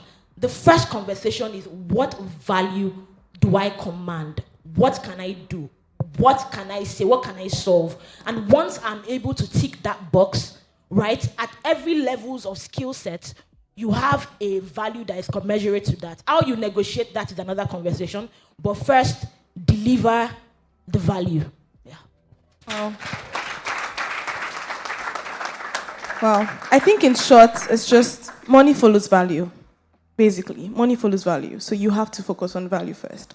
At this point, I would like to take questions from the audience. We already have some from the form that, from this link. So I'm just going to take one, and possibly a few from the audience. If you'd like to, sorry. Okay. So, do I take the question? Sorry, just so I don't miss, because I'm very conscious of we have here. So please, first off, don't get overwhelmed by the times you have heard or say, I know what I want, I was gonna. That can come out very strong to a point where you are feeling deep. You're feeling overwhelmed, right? It's the state that you're on. Okay, thanks. second thing I want to say is it's almost, I mean, about two or three of us just repeated. In fact, I'm sure for that will understand what I'm trying to say. At a point, it felt as if we were literally calling out a course title that we had to do as a training as an organization later in May. We were literally calling out, because what we did was we're doing a course called Creativity, Problem Solving, and I think Innovation or something like that later in May. So I held myself back when there was an initial urge to jump on it, but I've thought about it and I still want to do it. That course is discounted at 100,000, and please, this is not I beg you to. This is it's discounted at 100,000. But I recognize the challenge with earnings. Some of you here are the ones paying house rent where your entire family is living in. So you have that problem of spend enough to meet current needs, but the problem is you're not building capacity for tomorrow. So after a while, there's that choke point. I would typically not do this, but I need to do it just to help a few people here. I am further discounting that cost by 50%, but only for 10 people. Only 10. I'm not sure we'll be able to carry. If it's more than that, we will have to find. So I'm willing as a company to put our resources behind this. If it's more than 10, I will have to rely on you to take us away from here and put you in a class a whole day. Your brain will sweat to.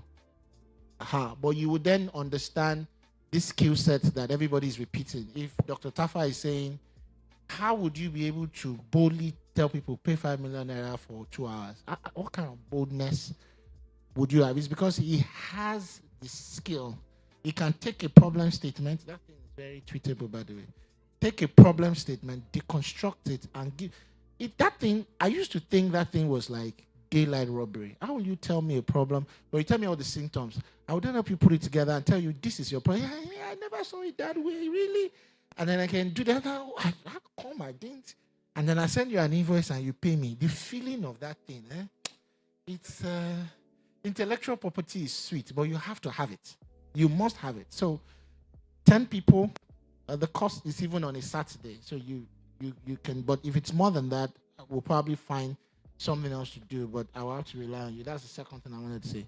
The third thing, though, is if you really, truly don't have a job, so it's starting is even not the problem. You can give me the job that will earn the 70K or the 100K, and then we'll build up from that. I believe we have quite a number of entry-level roles across industries, across the country, actually. We're signing on a client now that I think there'll be opportunities in the north and the up to Ekiti, Ondo, and all of that. Simple things like you can take a product and you can sell.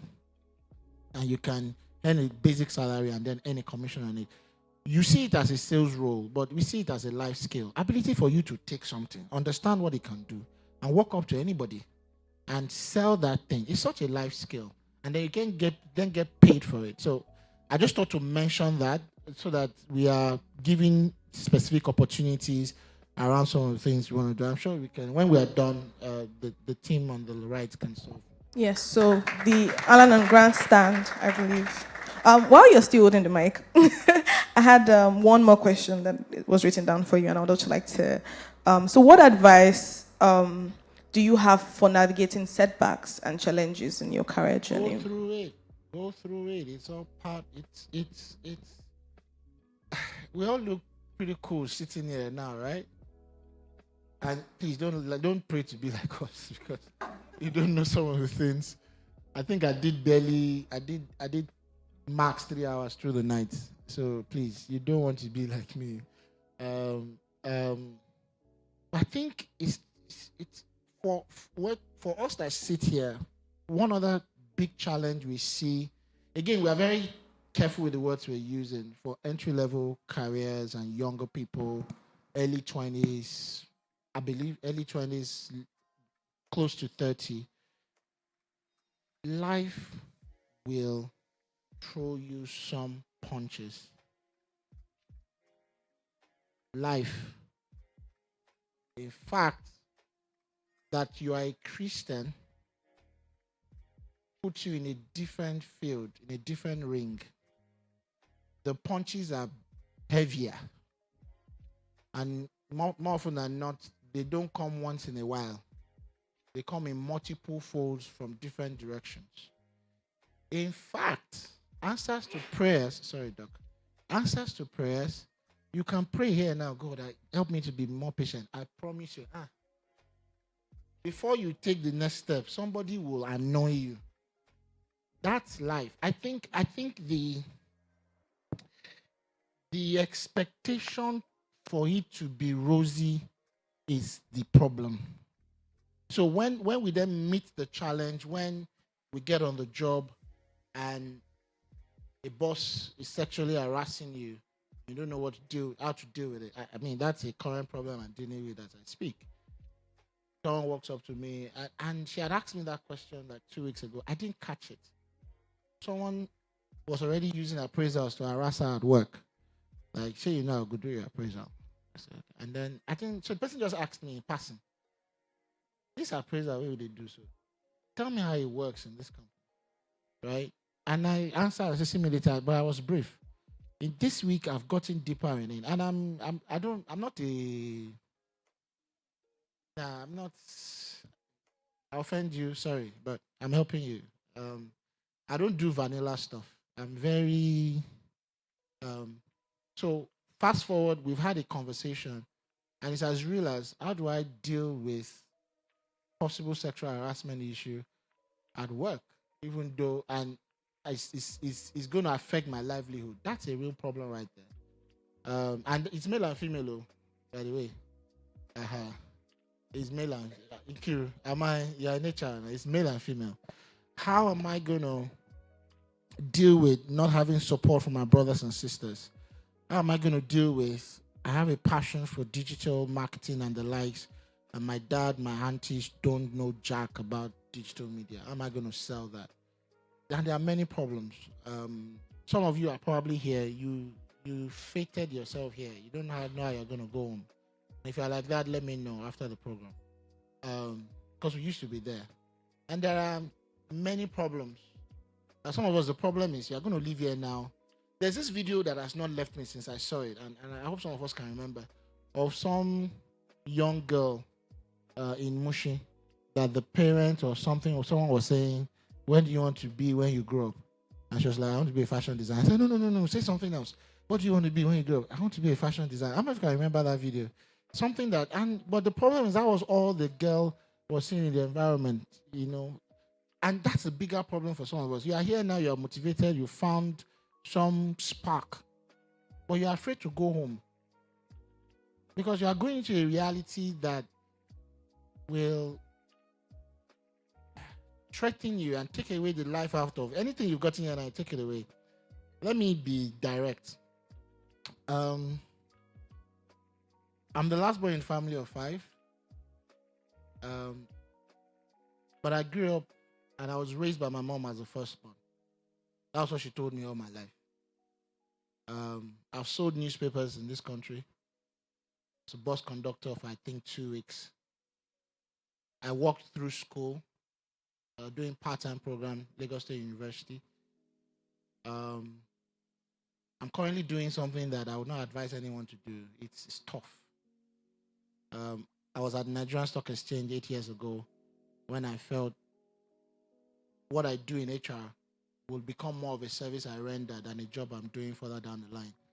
And even though I had a bit of a popular personality, I also gave myself the challenge that I would start, build, and scale an advisory company independent of me. That people will struggle to see me in the company while I will keep a day job. So I have a day job as group head of HR for Consolidated Hallmark Holdings. There are 5 companies in the group, yet we have a thriving consulting outfit. As at my last check, we are managing about 500 staff in 14 states in the country. We have clients that pay us and we must deliver on the job. We have staff members that must pay salaries end of month. I have a growing family. I'm just trying to describe how tough and how difficult my life is. But you see, that still spurs me on. So you are going to have challenge, and it's part of you call it emotional health issues. Our generation called it grit. toughness, hardness. He was holding back when he was talking about walking on the dining table. Well, they used to also give us some tricks then. You put your 2 feet in water, so you stay awake. I won't advise you, but I abused it. Then you take bitter cola with Tom Tom. You don't understand what I'm saying. Yeah, I'm sure. Just to stay sharp, because God bless you. You submit that proposal to that boss and it's trash. You will collect. Right? But you see, it will set you apart down the line, because the toughness is not a Nigerian thing. You want to go abroad and you're having guests during work hours. I've been saying it for a few years now. I am praying for us to start paying per hour in Nigeria. We are ready for it. Thank you. I'm literally praying. Your life will change. You see that thing, that phone you can't leave for 1 hour? That friend that has a problem with you, having a problem with him or visiting you at work, you all of a sudden you have a problem again. Because some friends will just leave you. And one of the main things you want to do living here today is be very decisive about your friendship. Audit your friendship list. Reduce it to 5. You won't die. Just need to be alone for a given period and really invest. God bless Bolaji Olagunju Workforce Group. I was leaving the company and he told me, I'll give you one thing. There are too many mediocre people in any field in the country. There are few exceptional people. But just give yourself 5 years or 7 years. But this is the trick. It was one that taught me the depth and the breadth of knowledge. Know everything there is to know about one thing and know one thing about a lot of things. But he said, this is how you achieve that level of mastery. If you give yourself 5 years or 7 years, I will come back in 5 years or 7 years' time and let me ask 7 top people in your field, in the country. If they all mention your name before they get to 5, then you will never be broke again. Take 5 years to bury your head. Take 7 years, bury your head. But my check, in 7 years or 5 years, I'll come back. If it's finance, if it's anything, I will ask the top 7 people in that market to name top 5 people, or top 7 people rather, that they know in that market. And each of them should mention your name before they get to 5. He said, well, that confirms 2 things. You're technically sound.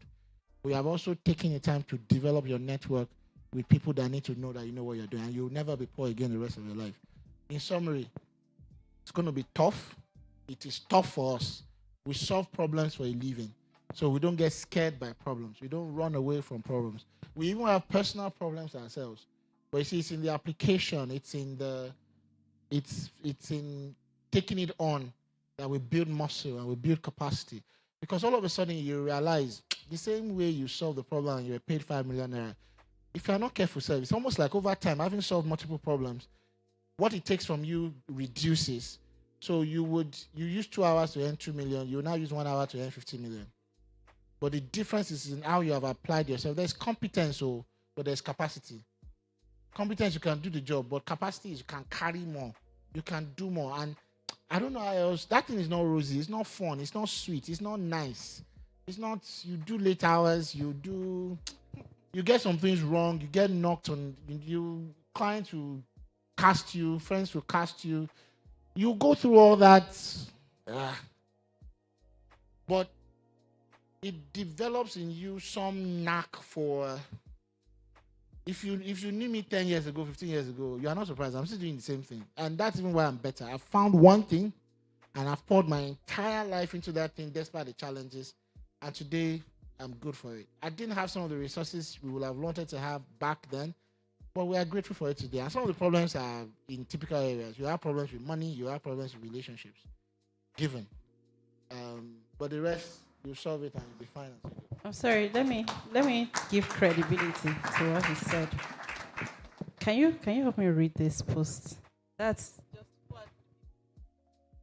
Okay, just when I had given up on. Okay, Mr. GT and myself. What year was that? Wait, so what year is that? 2017. I should read it. Okay, just when I had given up on workshops, this guy changed my mind. Hands-on, pragmatic, commonsensical approach at Benga Totoi, #CareerPro. Should I read his comments? Yeah. He now said, oh, wow, now that's humbling. This is just your beginning. I'm certain you'll go a long way. I am learner. learning can be fun. Hashtags. So, you get it now. 2017, they said there's this conference, like the way you all came. Who is it? GT. I said, who is GT? Benga Totoye. I said, who is Benga Totoye? Do you understand? And I came for that conference in church like this, Saturday. My head popped. And I was pregnant that day, I can't forget. So I just I wasn't so much on social media, but he said a lot of things. The same things he said it. And just for me, from the video, something he said, one was, he said, package your service as a product. He said that, amongst other things. So I just ran with it. And that is why today we can be, humbly speaking, on the same. So I was like when Benga hit a milestone, I'm like, this guy is also upset. So like, he's a young guy like me. But he was way ahead. So you just listen, like if you literally could be, how many years come forward, you literally could be everything you want to be if you apply. Thank you very much. Thank you. Can be anything you want to be if you apply yourself. Okay, so our time is fast spent, so I'll just take one question from the audience and one from the questions that were already on the form. Okay, the first hand that got up was yours. So I'll take the one on the form and then you go next. Okay, so I believe this question is directed to P-Inks because it's drawn from one of your answers. And it says, how do you draw the line between doing what your hands can find and being a drifter with no vision? Because when you do what your hands can find, it could change the lens through which you see the vision. Do I read again? Yes. Okay, so how do you draw the line between doing what your hands can find and being a drifter with no vision? Because when you do what your hands can find, it can change the lens through which you see the vision. So I believe this person probably already, you might have a career path that you're going for, but it's not clicking, right? So you're doing what your hands can find. In doing that, you may then see something else that's, oh, okay, well, I'm here now, so let me go.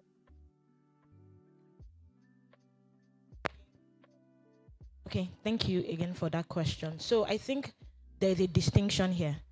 If you already know what you want to do, and your case is, I've not found that opportunity yet. So for example, say you studied architecture and you want to be like a very good architect, right? But you've not found maybe a job with an organization, and you decide to say there is an opportunity that comes up to do maybe program management or even an assistant to somebody. You know where you're going. You know that you want to be an architect, right? So you are either you continue to go for networking events, you continue to sort of develop your portfolio. You are doing that on the side, but you are doing what you're not sitting down and building a portfolio idly by yourself. You are engaging yourself, just like Mr. Benga said. You at least you get a job that pays you 70, 90K, and then you continue to build your portfolio. You continue to go for networking events. You would meet someone, and there is also the grace factor as well, and the impact of prayer, right? You would meet someone and then you would start on your chosen career path. But it doesn't mean that whatever you learned, probably doing what your aunt found at that time, would be there. There are transferable skills that you probably have learned. There are things that maybe the person that gave you an opportunity at that time, there are things that you would have learned. So for example, you are helping someone sell something. When you get employed at this interior design firm, you'll probably need to present a proposal and go and help them get bids. Whatever you learned when your aunt was finding something to do would come in very handy in executing your role or the task that you have. But then there's the second bit of you don't know what to do. You don't have a compass. You don't know, you are just as blank. Just find something to do first. And don't also be a dabbler. Like don't quote and unquote be a dabbler. Like commit to doing something. If you get a job today, commit to doing that job. Commit to growing yourself on that job. At some point, your eyes will open. You will know, okay, am I really interested in this job, or I don't want it? There is something else. And as you expose yourself, you get to know about more career paths. And I also believe in grace. If you're praying, on your journey, you would meet where you would know where you are supposed to be. You would know what really matters, what really ticks for you, what are your interests. Just like she said, what are the information in interviews? I don't believe everybody is like, not everybody is sort of blank as a piece of paper. Like, you already know, sometimes you might already know what your leanings are, you already know where your giftings are. It might be in a way to plot everything to find a particular career path. And then as you go along, as you talk to people, you are in church, you speak to specific different people, you get to know what this person is doing, what this person is doing. You get to find that, oh, okay, I might be interested in this that you're doing. So the question would then be engaging people to know how you navigate from where you are now to where you now want to get to. But I think looking for the phrase doing what your hand finds to do is just being diligent, giving whatever you find handling now, whatever you find that you're doing now, give your best shot at it. Learn all you can on that job, on that assignment. And then if you know what you want, if you need courses to get there, if you need networks, if you need to build a portfolio, you have people that are doing a particular job and they want to be, for example, a data analyst, and while they are working their current job, what they do is they do online courses, and they start building a portfolio of data analysis or the products or the data that they've analyzed and the result they've gotten. And so whenever they have to meet with anybody, a potential employer, they're able to show that this is the portfolio I've built, even though that was not what I was doing for my 9 to 5, but this is what I've done, and then you can give me a shot at this, my prospective employment, right? So it's knowing what you want to do, being diligent where you are now, and then finding a way to chart your path to what you want to do next. I don't know if that...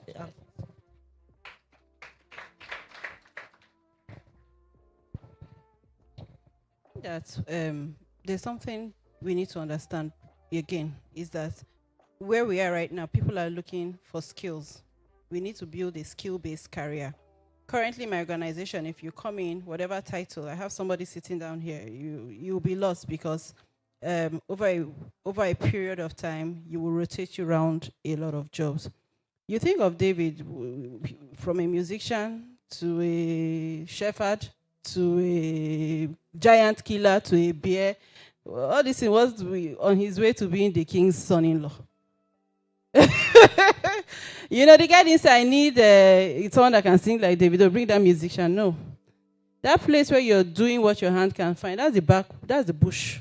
That's the bush. You're building capacity, skills, multiple skills, a repertoire of skills. There was a time they said it was tech. I went to go and do data analytics. My brain was paining me because I was in class then with a lot of, do you understand? But what happened was that I now understood HR analytics. So I run through, when I see data, I can understand it. When I see data, I can analyze it. It just, there was a time I went to learn tailoring because I wanted to do entrepreneurship. So there are a repertoire of skills that you need. So please, build a skill-based career. And, I think the best way to start your career is to get a job. Economic empowerment first. Let's get a job. Then do the best. She can say, just do the best per time. If you're playing the piano or whatever, just keep doing the best. It will all come together. It's a journey, it's a journey. Thank you very much. So we may not be able to take any other question, but there is a breakout session after now. So you can still, meet our speakers one-on-one and ask your questions. I know there are so many questions on the form. Yeah, I'm going to even do that. Yes. You can meet them for questions. So now I'll just be taking final thoughts from our panelists. And we can start with you, Dr. Taba.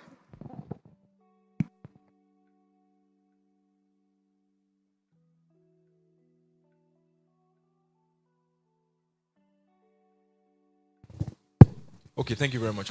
I didn't know we were going to put our thoughts together. Forgive me. All right, so let me conclude my chain of thoughts with the following. I think this one is...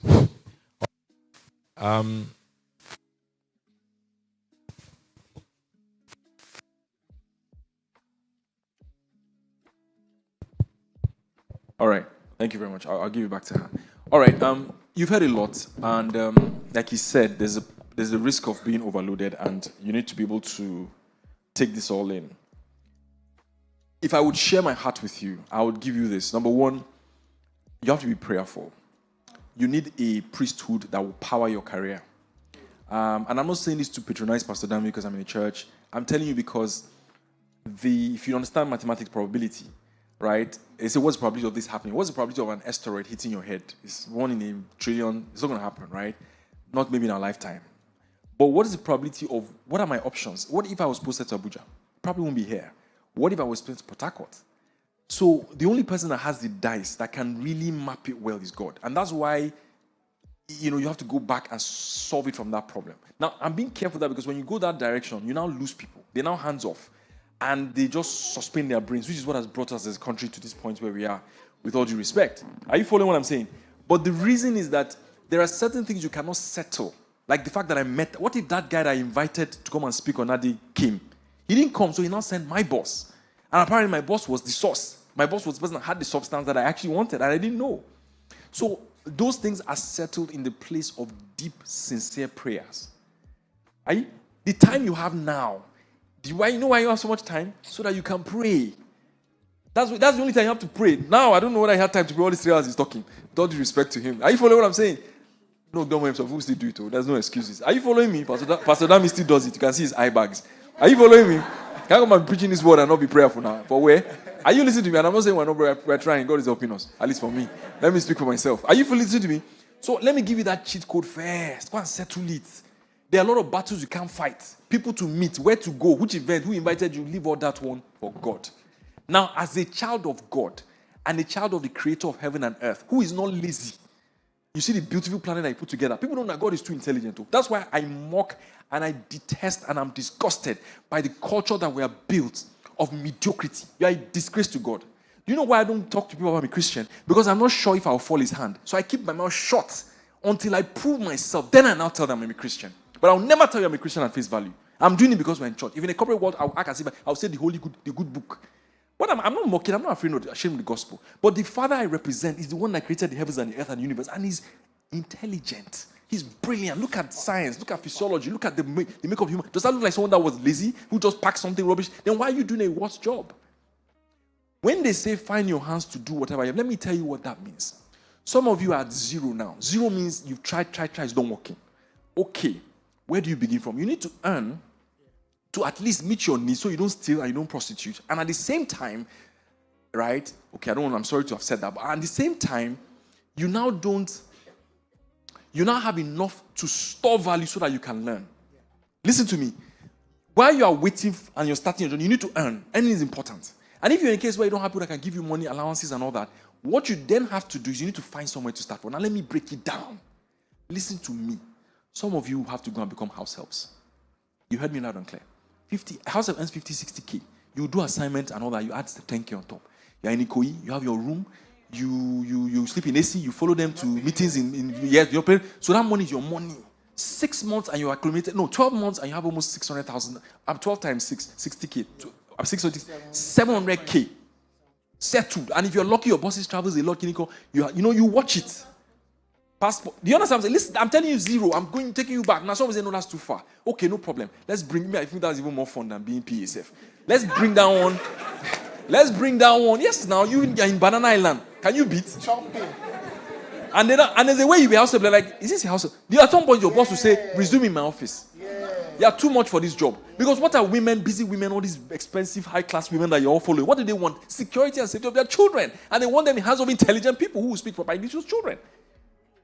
So God is so wise. He has reconciled. I was thinking about God is unfair. No, God is very balanced. He built an ecosystem. He connects the poor girl in Ogbomosho with the rich girl in Victoria Island because of service. Service, that thing she said. I understood that thing point. So the connection is you have no excuse.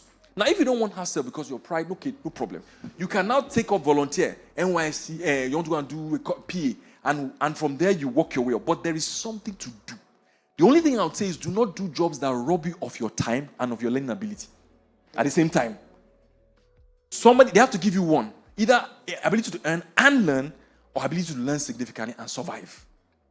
Are you following me? Now, the last one, which is very important, and the last 2 points, what she was talking about, that thing she said is so powerful. I almost gave her a stand ovation because I picked it. She said, job is 1 square, 7, you're at 1. And then she said it's robbery. Let me tell you why the Bible said, why Jesus called that servant that buried his talent a wicked servant. Do you know, my mother used to tell me, don't use that word on anyone, because it reflects, that's what they address to the devil. Wicked. Why was that? I know all of us here hypocrites. I'm not all of us. I mean, some people. Sorry, I beg your pardon. Some people here hypocrites. You hire one. You go to a customer service desk. You want to buy something. Why are they behaving like this? They start screaming on the Twitter. They didn't give me service, and I'm paying for service. And you open your mouth to talk like when you go to job to your own employer. You know that this month you didn't earn your salary at all, and you now demand it. Are you not a robber too? Okay, maybe that was too harsh. Are you guys listening to me? Listen to me, it is daylight robbery because you have robbed your employer of that income. Don't even say employer, the organization, because the organization is higher than the employer. Than the individuals. But where I'm really going is that it is a wicked spirit that you have to run away from. You must always give more value than you are paid. That is what propels you. That is the booster that sends you above. Lastly, is the concept of competence, which I can go on and on and on for. And it's my favorite part. And that's one of the areas I want to build my own small ship, like he did his own too. Let me tell you what competence is.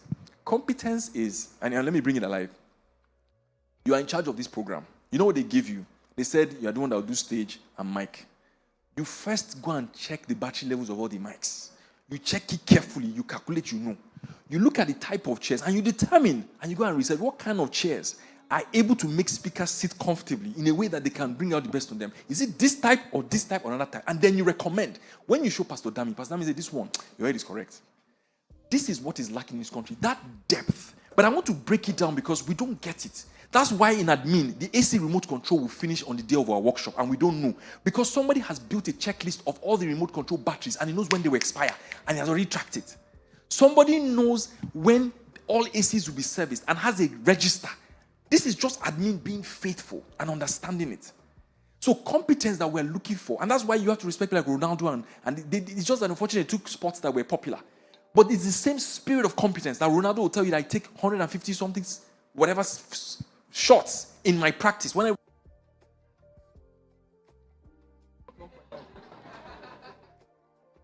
want to off my mic. Am I saying too much? Let me know. So this issue of competence is what begins to distinguish you like David. That's what creates that spark of exceptionality that makes you recognizable. That somebody in the palace.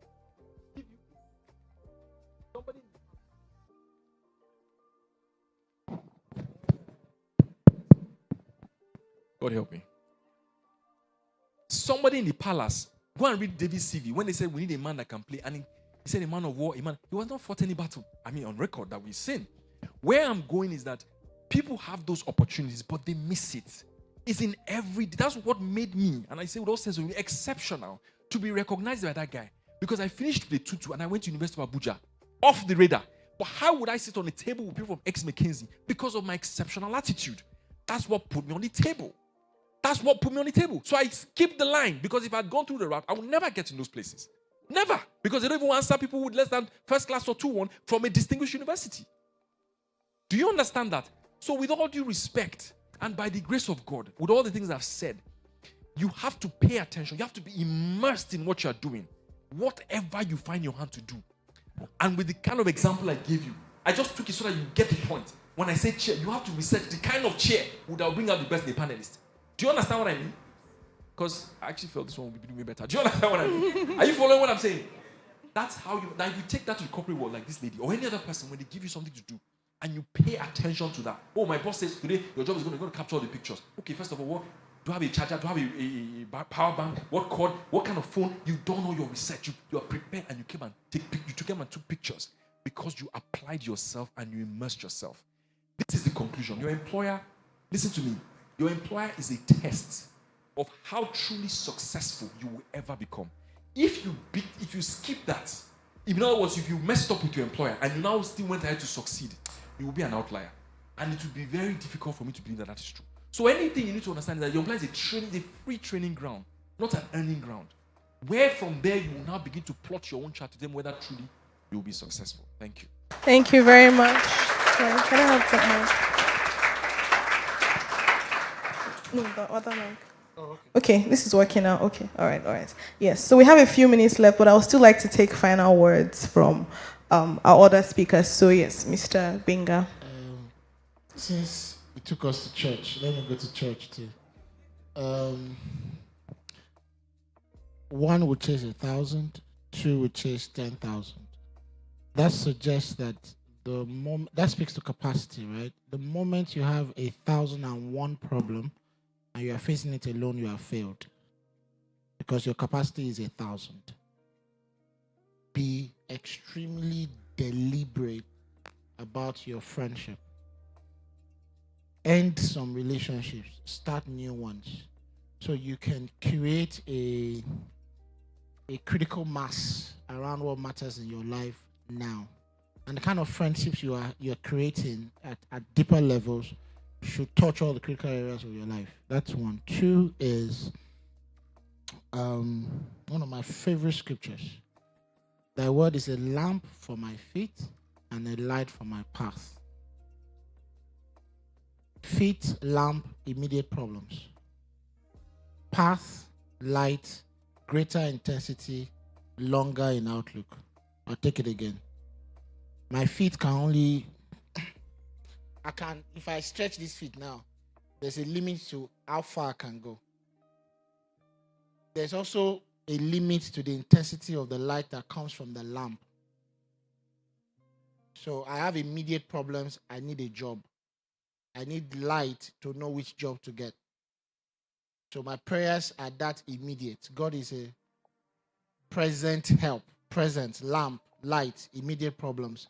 I need to pay rent, pay school fees, get a job. I got sacked. I need to get another one. Immediate problems. But be deliberate that as you're doing that, you're doing the other one. Light can see further. For my path, 5 years, 10 years, greater intensity. So don't get caught up in corporate trends. You're 21 now. Pray for your 21-year-old problems, but be praying for your 25, 30-year-old, 35, 45-year-old problems. Because part of this issue is even in the relationships and the person. People check, I don't know, I didn't want to go here. We check compatibility on love, sex, spirituality, and all of that when we are getting married and choosing life partners. One of my biggest advice, are you compatible career-wise further down the line? And is this person, when you are now 30, 40, 50, does this person look like the person you go to dinner with in your office? If this person starts earning at a certain level, can you contain it? So don't just check. Part of the compatibility to check further down the line is, where's your career going? Where is my career going? And are we going to support each other at that point? That's why some of you, if you're praying right now, you're praying for 2 hours. I should ask you what exactly you're praying for, what problems you have taking you that long. And if you're only praying about your problems, then you're missing it. Because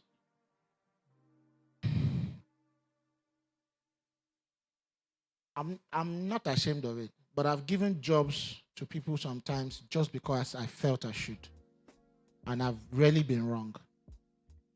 And I've seen 64-year-old person, he has only done it 3 times. They'll be like, against all my sense of judgment now, I should stop this interview and just give you this job. But I'm afraid of doing it. But I feel I should do it. And he has not been wrong on those 3 times. I sit near him enough to know, this person don't pray. Or they've prayed for this person. Right? Those are some of the things you should be investing time and sow your seeds now. Going 5 years, 10 years, so that decisions are made in your favor, and things like that. That would be my advice. Wow, thank you very much, Mr. Benga. Now we'll move over to Pinks. Please, can we have your final thoughts? Okay. I think one of the phrases I really like, the Bible says that grace has appeared to all men to teach them. And so one of the primary assignments of grace, or one of the first assignments of grace, is that he appears to teach. So, and what that means is it doesn't just appear as a power, right, that you can then ridicule by being quote and unquote maybe mediocre. He appears for divine favor, but then he also appears internally to teach you, to grow you, to ensure that you have capacity. And there are two kinds of capacity. There's the mental acumen, which is the breadth of what you know, but then there is also mental agility. And regardless of what you know at any point in time, things like the panelists have mentioned, grit, things like following things through, things like problem solving, and also I think there's one bit that I would also like to highlight, which is a stakeholder's mindset. Transitioning beyond just being an employee to think about your boss, and it's even just being considerate of the people, of the different stakeholders in the workspace. So don't just think about yourself, think about your colleagues, think about your boss. Is your boss excited? Like she said, is your boss excited? Is your boss happy that you are an employee? Are your team members happy that they have you as a team member or this particular assignment, or would they have looked for somebody else? So it's grace appearing to teach you. So understanding that you also have to bear under that burden, that discipline of learning, continuous growth, iteration, continue to evolve, continue to grow, continue to, what are the trends in my space now? What should I learn? Create a program for yourself beyond an external compulsion. Have an internal compulsion to grow and to transform and to develop. Because grace would only hand something to you sustainably, something that you have already been taught internally. You can't, it's like we said before, it's robbery to command a value that you have not grown, or command a resource that you've not created value for. So there is grace, and we're in the church setting, so we have to say that there is grace. There is a level of deep spirituality. And when I say spirituality, it's not a pastor of mine used to say that there's a difference between being spiritual and spiritic. There are two different kinds. So being spiritual is understanding the God you serve, understanding whose you are, where you're from, understanding the person that fathers you, understanding the genius of the Holy Spirit, his executive expressions, and ensuring that I'm not going to fall my father's hand. Like, I would not fall my father's hand. And if grace is speaking for me, then when they want to cascade that grace down to competencies, then it means that they can say, okay, grace is speaking for her, or grace is speaking for him, but grace is speaking in that, or he knows this, in that, across his peers, amongst his peers, his head is the one that shoots out, not because the boss was sleeping or the boss took a substance and that's why the boss chose you. When they compare you, like Daniel and his friends, you actually stand out. Whatever competency, whatever test that they have, when they compare, that's how grace has worked. That's how grace wants to work. So grace has appeared to teach me. So the question is, if God's grace is appearing to me today, what is it teaching me? What am I growing into? How am I evolving? What am I becoming? And the things that Proverbs 8 talks about wealth, riches, and honor, those things would follow, and those things will come, in a secondary manner or in a secondary fashion. So that's what I'll say. Thank you very much for that, Pings. Mrs. Inkiruka. Okay, summarily, I just had to write it down, so I'll be brief. Doc, I understand you all millennials are in therapy. So let it be said of you that the spirit of excellence was found in you. Let it be said of you. Don't give your boss headache. Don't be the one that would don't give your boss headache. So let it be said of you. Look like your father. You're not a bastard. You know what I mean. Sorry to use that word, but you get. All right. Secondly, I know we call you guys Gen Zs, young professionals. Don't live your life out of a label. Gen Z, copper. And do you know why you shouldn't do that? So that you won't give the efforts of the label. Because once you just, after all, I'm a copper, can't kill myself. If you give a 9-to-5 effort, you get a 9-to-5 reward. But if you give beyond a 9-to-5 effort, you get a recognition. And it's the bosses and God that recognizes. Man will give you a reward, the salary. So let's take that home. And I said, don't live your life from the perspective of one season. I know some of us like series, 1 to 10. So if you take one season to be 10 decades, and you're in your 20s, you're in what? Your second season. The journey is, don't get stuck in. There's season 3, 30 years. There's season 4. In fact, the more the season, like a season one, the more you get into season 4, it gets good. Okay, is that what was happening? That's why you're going through what you're going through.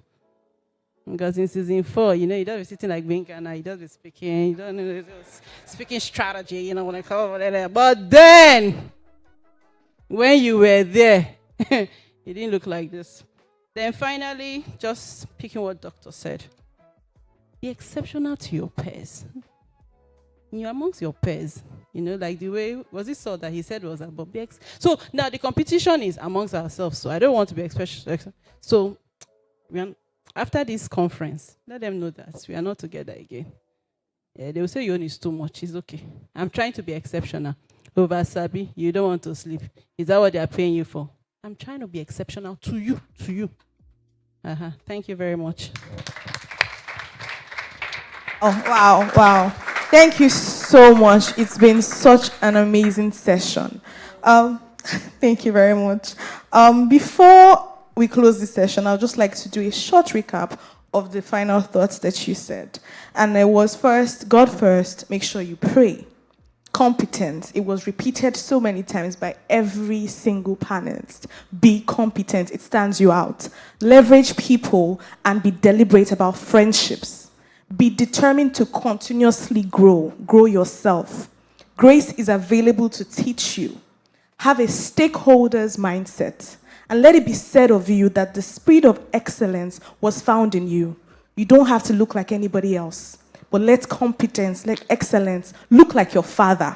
That is what you should look like. Don't live your life out of a label, so you will not give the effort of a label. And I will just add, don't be the ground that the seed fell on and got choked up. Be that ground that is going to flourish, that everything you've heard here grows. And as you step out, in a time where you can get distracted by social media and everything, I would also like to add that you pay attention to resources. Pastor Dami has a YouTube channel, Dami Oguntude, and the last topic that he taught would truly, truly bless you, and it was at Christians, poor employees. A lot of the things said here today, honestly, have, I also hallmarked in that particular video, and I want you to also try and watch it, and just look out for more things to bless you.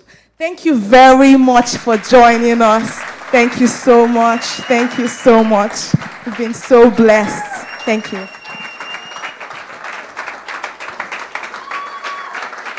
Let's keep clapping today. Let's keep clapping. Thank you so much. Thank you so much. Okay, my work here is almost done, but there's a video. Okay, there's a video that will be displayed shortly, so just, watch it, and thank you very much.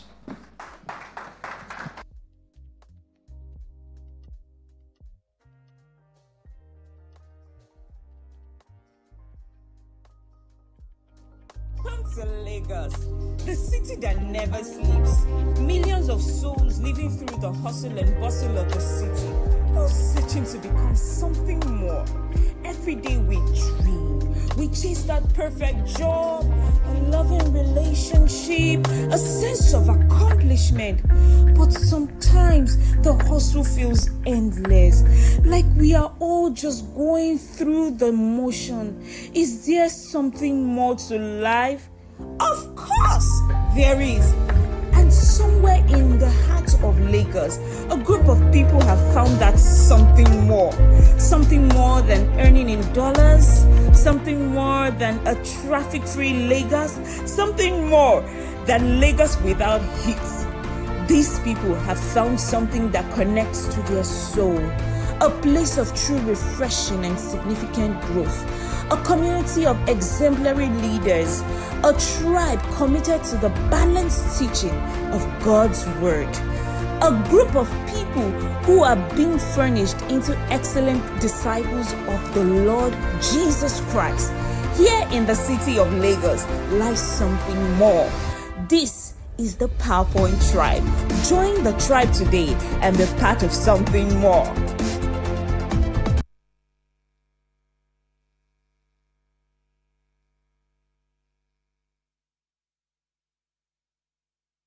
You do that better. So that's an official invitation to you to join us. It's an announcement. Oh, okay. All right, so Godwin. Okay, we don't have the voiceover artist, but Godwin, Minister Quickpay, Abigail. Godwin, yes, come forward, please. Godwin. Minister Quickpay, yes, she wrote this.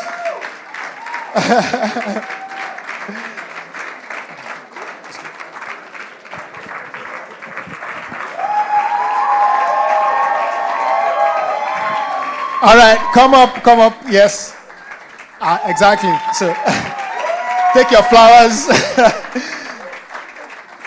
So this is, they were involved and in charge of this. By the way, just to say, this is my beautiful wife. Yes, she's a creative genius, so I just thought to, yeah. Thank you very much. They were. So do you want to play that video again, actually, so that, yes. And maybe turn off the lights so that they can see that. Thank you very much, sir. Thank you.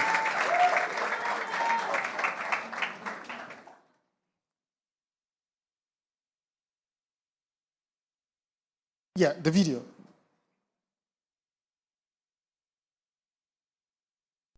Welcome to Lagos, the city that never sleeps. Millions of souls living through the hustle and bustle of the city, all searching to become something more. Every day we dream, we chase that perfect job, a loving relationship, a sense of accomplishment. But sometimes the hustle feels endless, like we are all just going through the motion. Is there something more to life? Of course, there is. And somewhere in the heart of Lagos, a group of people have found that something more than earning in dollars, something more than a traffic-free Lagos, something more than Lagos without heat. These people have found something that connects to their soul, a place of true refreshing and significant growth, a community of exemplary leaders, a tribe committed to the balanced teaching of God's word, a group of people who are being furnished into excellent disciples of the Lord Jesus Christ. Here in the city of Lagos lies something more. This is the PowerPoint tribe. Join the tribe today and be part of something more. Let's say amen, but no, never mind. So, if you like to see that's just the tip of the iceberg. If you come, I assure you. It looks like tonight. I'm tempted to say tonight you would, but you know. And so, if you think it's something you like to have a taste of, just let me see your hand. Let me see. Exactly. Great. I look forward to seeing you on Sunday. We look forward to seeing you on Sunday, actually. And, this event, beyond the people, we also have organizations that were so eager to be a part of this. Can you give them show them some love? We have Hardy Business School, we have Alan and Grant, and we have Crypta. And, in a couple of minutes, they'll just share what they are all about and what they are willing to share with you. I mean, Mr. Benga mentioned a couple of things, value add-ons that he is proposing and, in fact, subsidized it further. And there are other, the other organizations to have some things like that, perks, that you will benefit from as a result of this partnership. So in 3 minutes, I'd call up a representative from Hardy Business School to just share with us what Hardy Business School is about, and just keep clapping till they come, Thank you.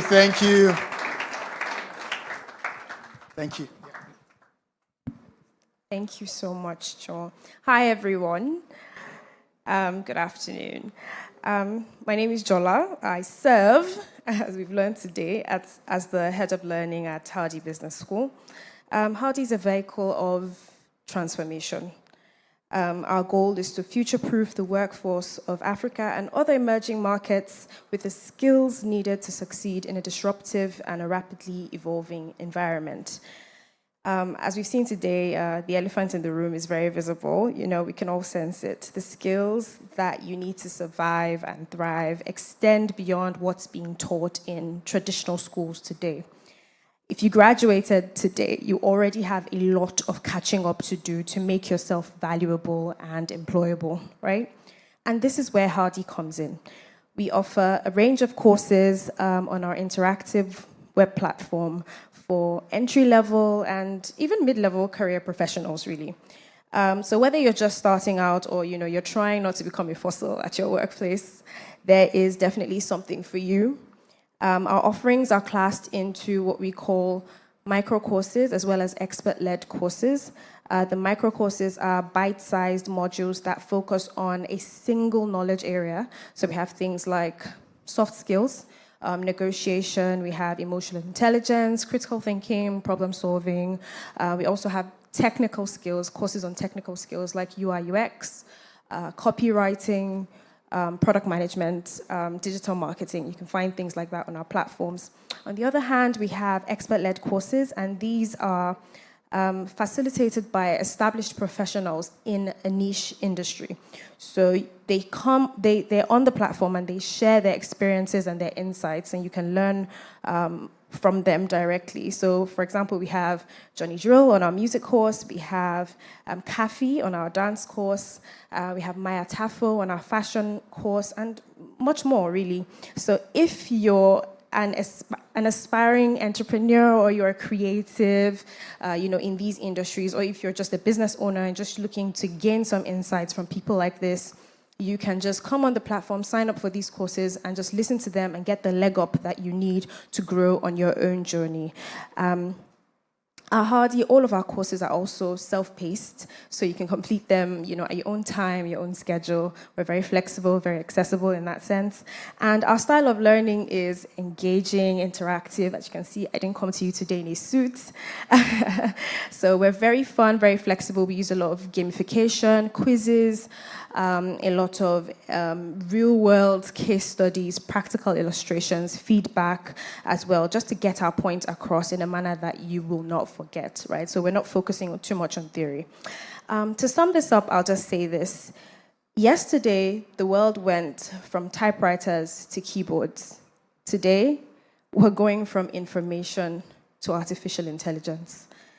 If you want to stay valuable, join the Hardyverse. We're offering 50% off our courses today if you sign up today. So please come by our table, and I'm sure that we'll find something for you. Thank you.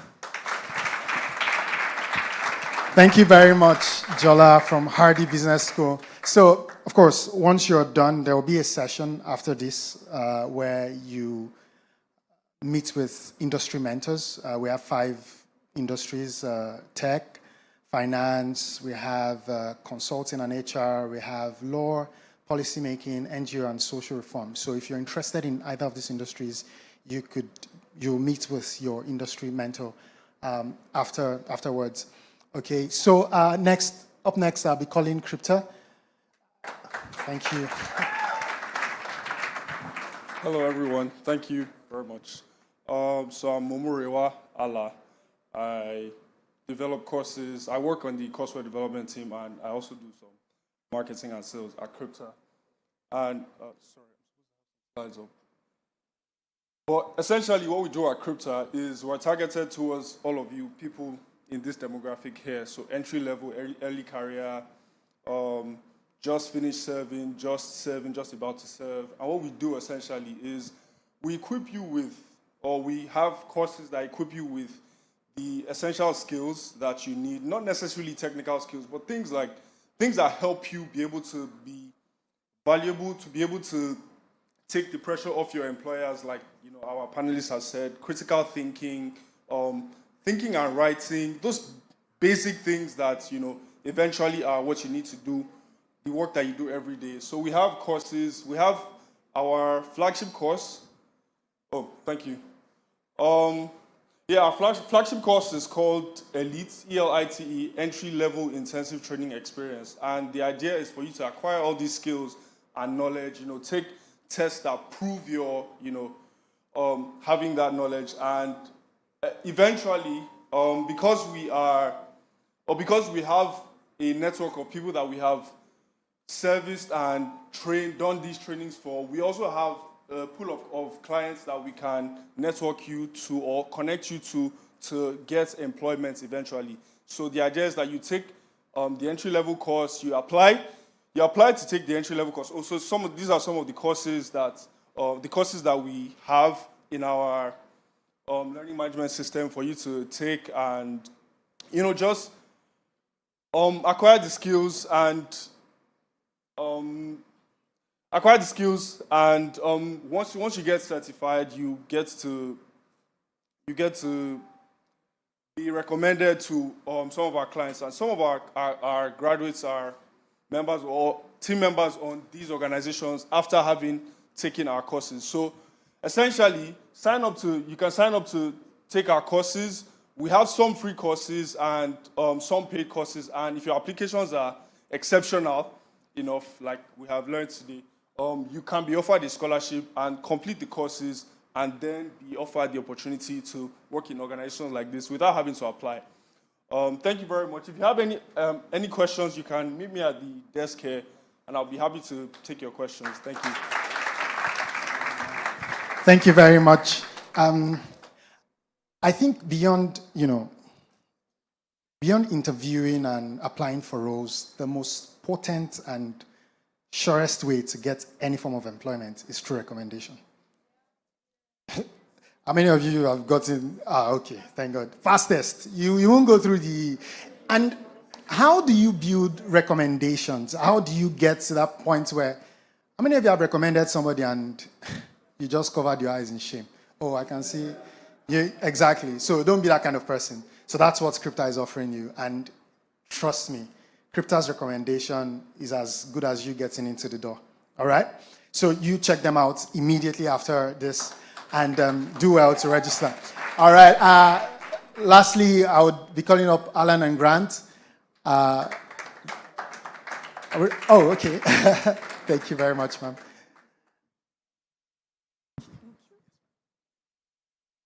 Good afternoon, everyone. It's been a wonderful day. So whenever I see young people, I'm excited. And then when I heard the conversations that happened here today, I was more excited. And my reason is because sometimes you don't know how critical what you have heard is to you until years down the line. Some futures are shaped just by the conversations that took place here today. And that's why whenever we see this kind of gathering, we plug in fast. So when you call us, it's like protocol. We already want to be there. We're a people development company, Alan and Grant. Most people are curious when they see our name, but let me just give you the areas we cover. Advisory, learning and development, people audit and surveys, outsourcing and workforce management, strategy, design and execution, recruitment and executive selection. And I'll just quickly narrow it to some of the things that we heard today.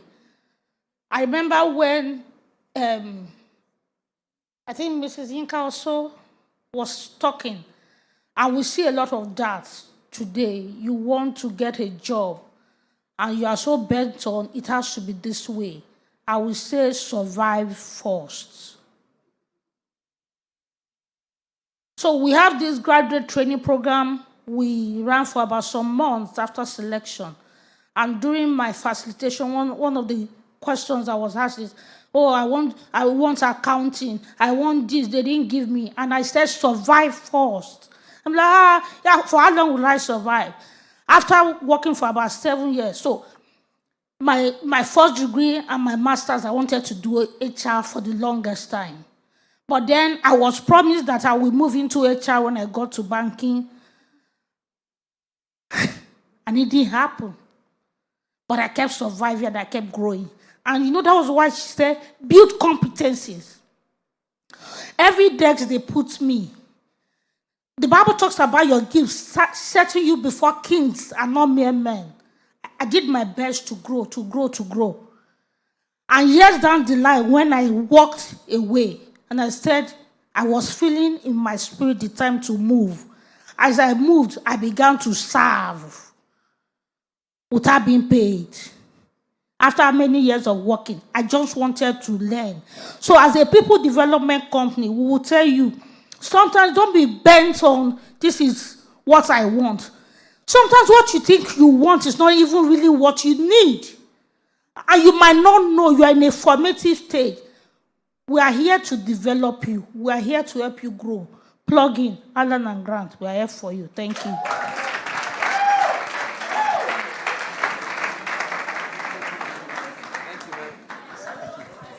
Thank you. Thank you very much. So, you've heard it, yeah? And the whole idea beyond, it's very easy to say, oh, go and do this. Oh, you should be this. You should be exceptional. But you need hand-holding. Hardy's here to provide you with that. Alan and Grant, Scripta. And trust me, it's value for your time. I've had a wonderful time thus far. So far, great. So, I think we should appreciate once again our panelists and our speakers. Thank you very much, sirs and ma'ams. At this point, we would be excusing our panelists and our keynote speaker. And by the way, sirs and ma'ams, we would invite you to take pictures at the backdrop there so that we could see this in the moment of time. Can we just give them a round of applause? Can we celebrate them truly? Thank you very much, sirs. Thank you very much. We appreciate you. Thank you for your time. And now this is the moment of reckoning, all right? So remember I said we had 5 industries, right? Do you remember? Now, so if you're interested in law, NGO, social reforms, you should come find your way to this area, all right? This place particularly. If you're interested in finance, you should come towards this place. That's, yes, this point where you are, great. If you're interested in tech, this is your space. I'm sure these tech people will they will overrun this place, but it's all right. And so I've mentioned finance, mentioned law, and policy making, and NGO, social reforms. I mentioned tech. Now, tech doesn't mean you know how to code. You might be interested in tech and you don't know how to code, you don't write a code, but there are other niche areas in tech, which is one of the things you'll be learning today. So you have the right to ask questions, learn, and ask any questions. Probably questions you couldn't ask during the panel session, you can ask your industry mentor. Now, for this role, we have the HR and consulting at this place here. Is that all? No. Art and entertainment. Now, if you're in the creative space, you should be at this point. All right? Did we all get that? So, if you're interested in law, policy making, and social reform, I think the mentors should start coming to the aisle already so that your guys can see you. Thank you. So, finance, at this point, finance here, law and legal reform here, entertainment, creatives, yeah, just right here. All right. Yes, finance here. Finance, law, policy making, HR, consulting at this place, tech, everything tech, yeah. Arts, entertainment, media at this place. Yeah. Oh, HR and consulting. Sorry. HR and consulting. Now, finance at this place, law, NGO, policy reforms at this point.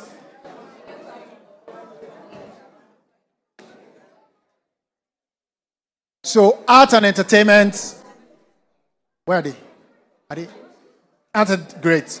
So, for a bit of demarcation, right, you could come, So that the HR and consulting guys, HR and consulting, great. Tech bros. Yeah, right? You guys are here. Beautiful.